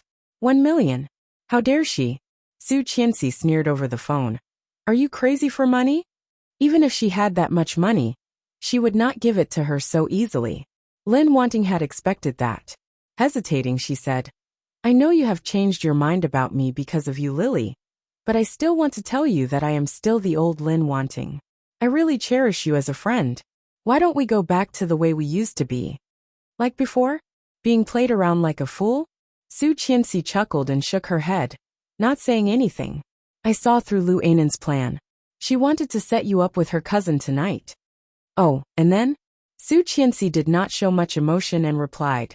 Hearing such a casual answer, Lin Wanting was even more unwilling. She asked, I know their whole plan. I sneaked into Lu Ainan's room and saw it, along with the pictures. Is it not worth 1 million for this information? Of course it was worth it. If Su Qianxi had known what their plan was, she would have given her 10 million for the information, not to mention 1 million. But now she was someone who had been reborn. She already knew what would happen tonight. There was no need for her to spend this money. The most important thing is that she does not want to give Lin Wanting any benefits. Su Qianxi, believe me, you will definitely be glad that you knew about such a terrible plan in advance, while you still have a chance to turn back. But I do not believe you. Lin Wanting was dazed. Su Qianxi, why should I believe you? You are such good friends with Lu Ainan. Who knows if you are working with her to trick me? It turned out that she was. In her previous lifetime, she had been ruined by Lin Wanting and Lu Ainan. In this lifetime, how could she trust Su Qianxi again? Hearing that, Lin Wanting panicked. Really? If you don't believe me, you will regret it. Okay. Su Qianxi arched an eyebrow and did not say anything else, hanging up. Since the incident at the martial arts school, Kingstown No. 1 Martial Arts School had been closed for drug possession and illegal transactions. Now it was summer vacation, and she had nowhere to go. She turned on the TV and began to watch. As he watched, he saw the International Art Channel. On the TV, a man who looked to be in his 30s or 40s was sitting in front of a piano, engrossed in playing. His exquisite eyebrows looked tranquil and enigmatic. Song Yifan, the only Chinese member of the International Piano Association. He was also one of her few idols. It was said that after Song Yifan's girlfriend died young, he never married. In her previous lifetime, she had the honor of hearing him play live, and fell in love with the art of piano. 5 years had passed since he started studying. Seeing Song Yifan again, she felt her hands itch. In fact, Li Xiqing had a piano, which was always placed in the backyard of the villa. He would play it when he was in a good mood, but most of the time, it was idle.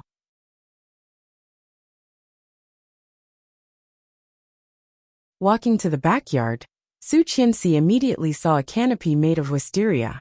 Underneath it was a white grand piano, placed elegantly. Li Xiqing looked down through the floor-to-ceiling window of the study, and saw a white figure slowly walking toward the piano under the dense vines. The morning sun shone on the figure, as if the small figure was coated with a layer of gold. Ethereal and soft. You're tuning in to the Li Mei's Wuxia Whispers YouTube channel. We're so grateful for your support, and don't forget to subscribe to join us on this incredible journey through captivating stories. Your generosity through donations truly makes a world of difference, as it's the primary source of revenue that allows me to expand and enhance this channel for you. Thank you from the bottom of my heart for being a part of this adventure.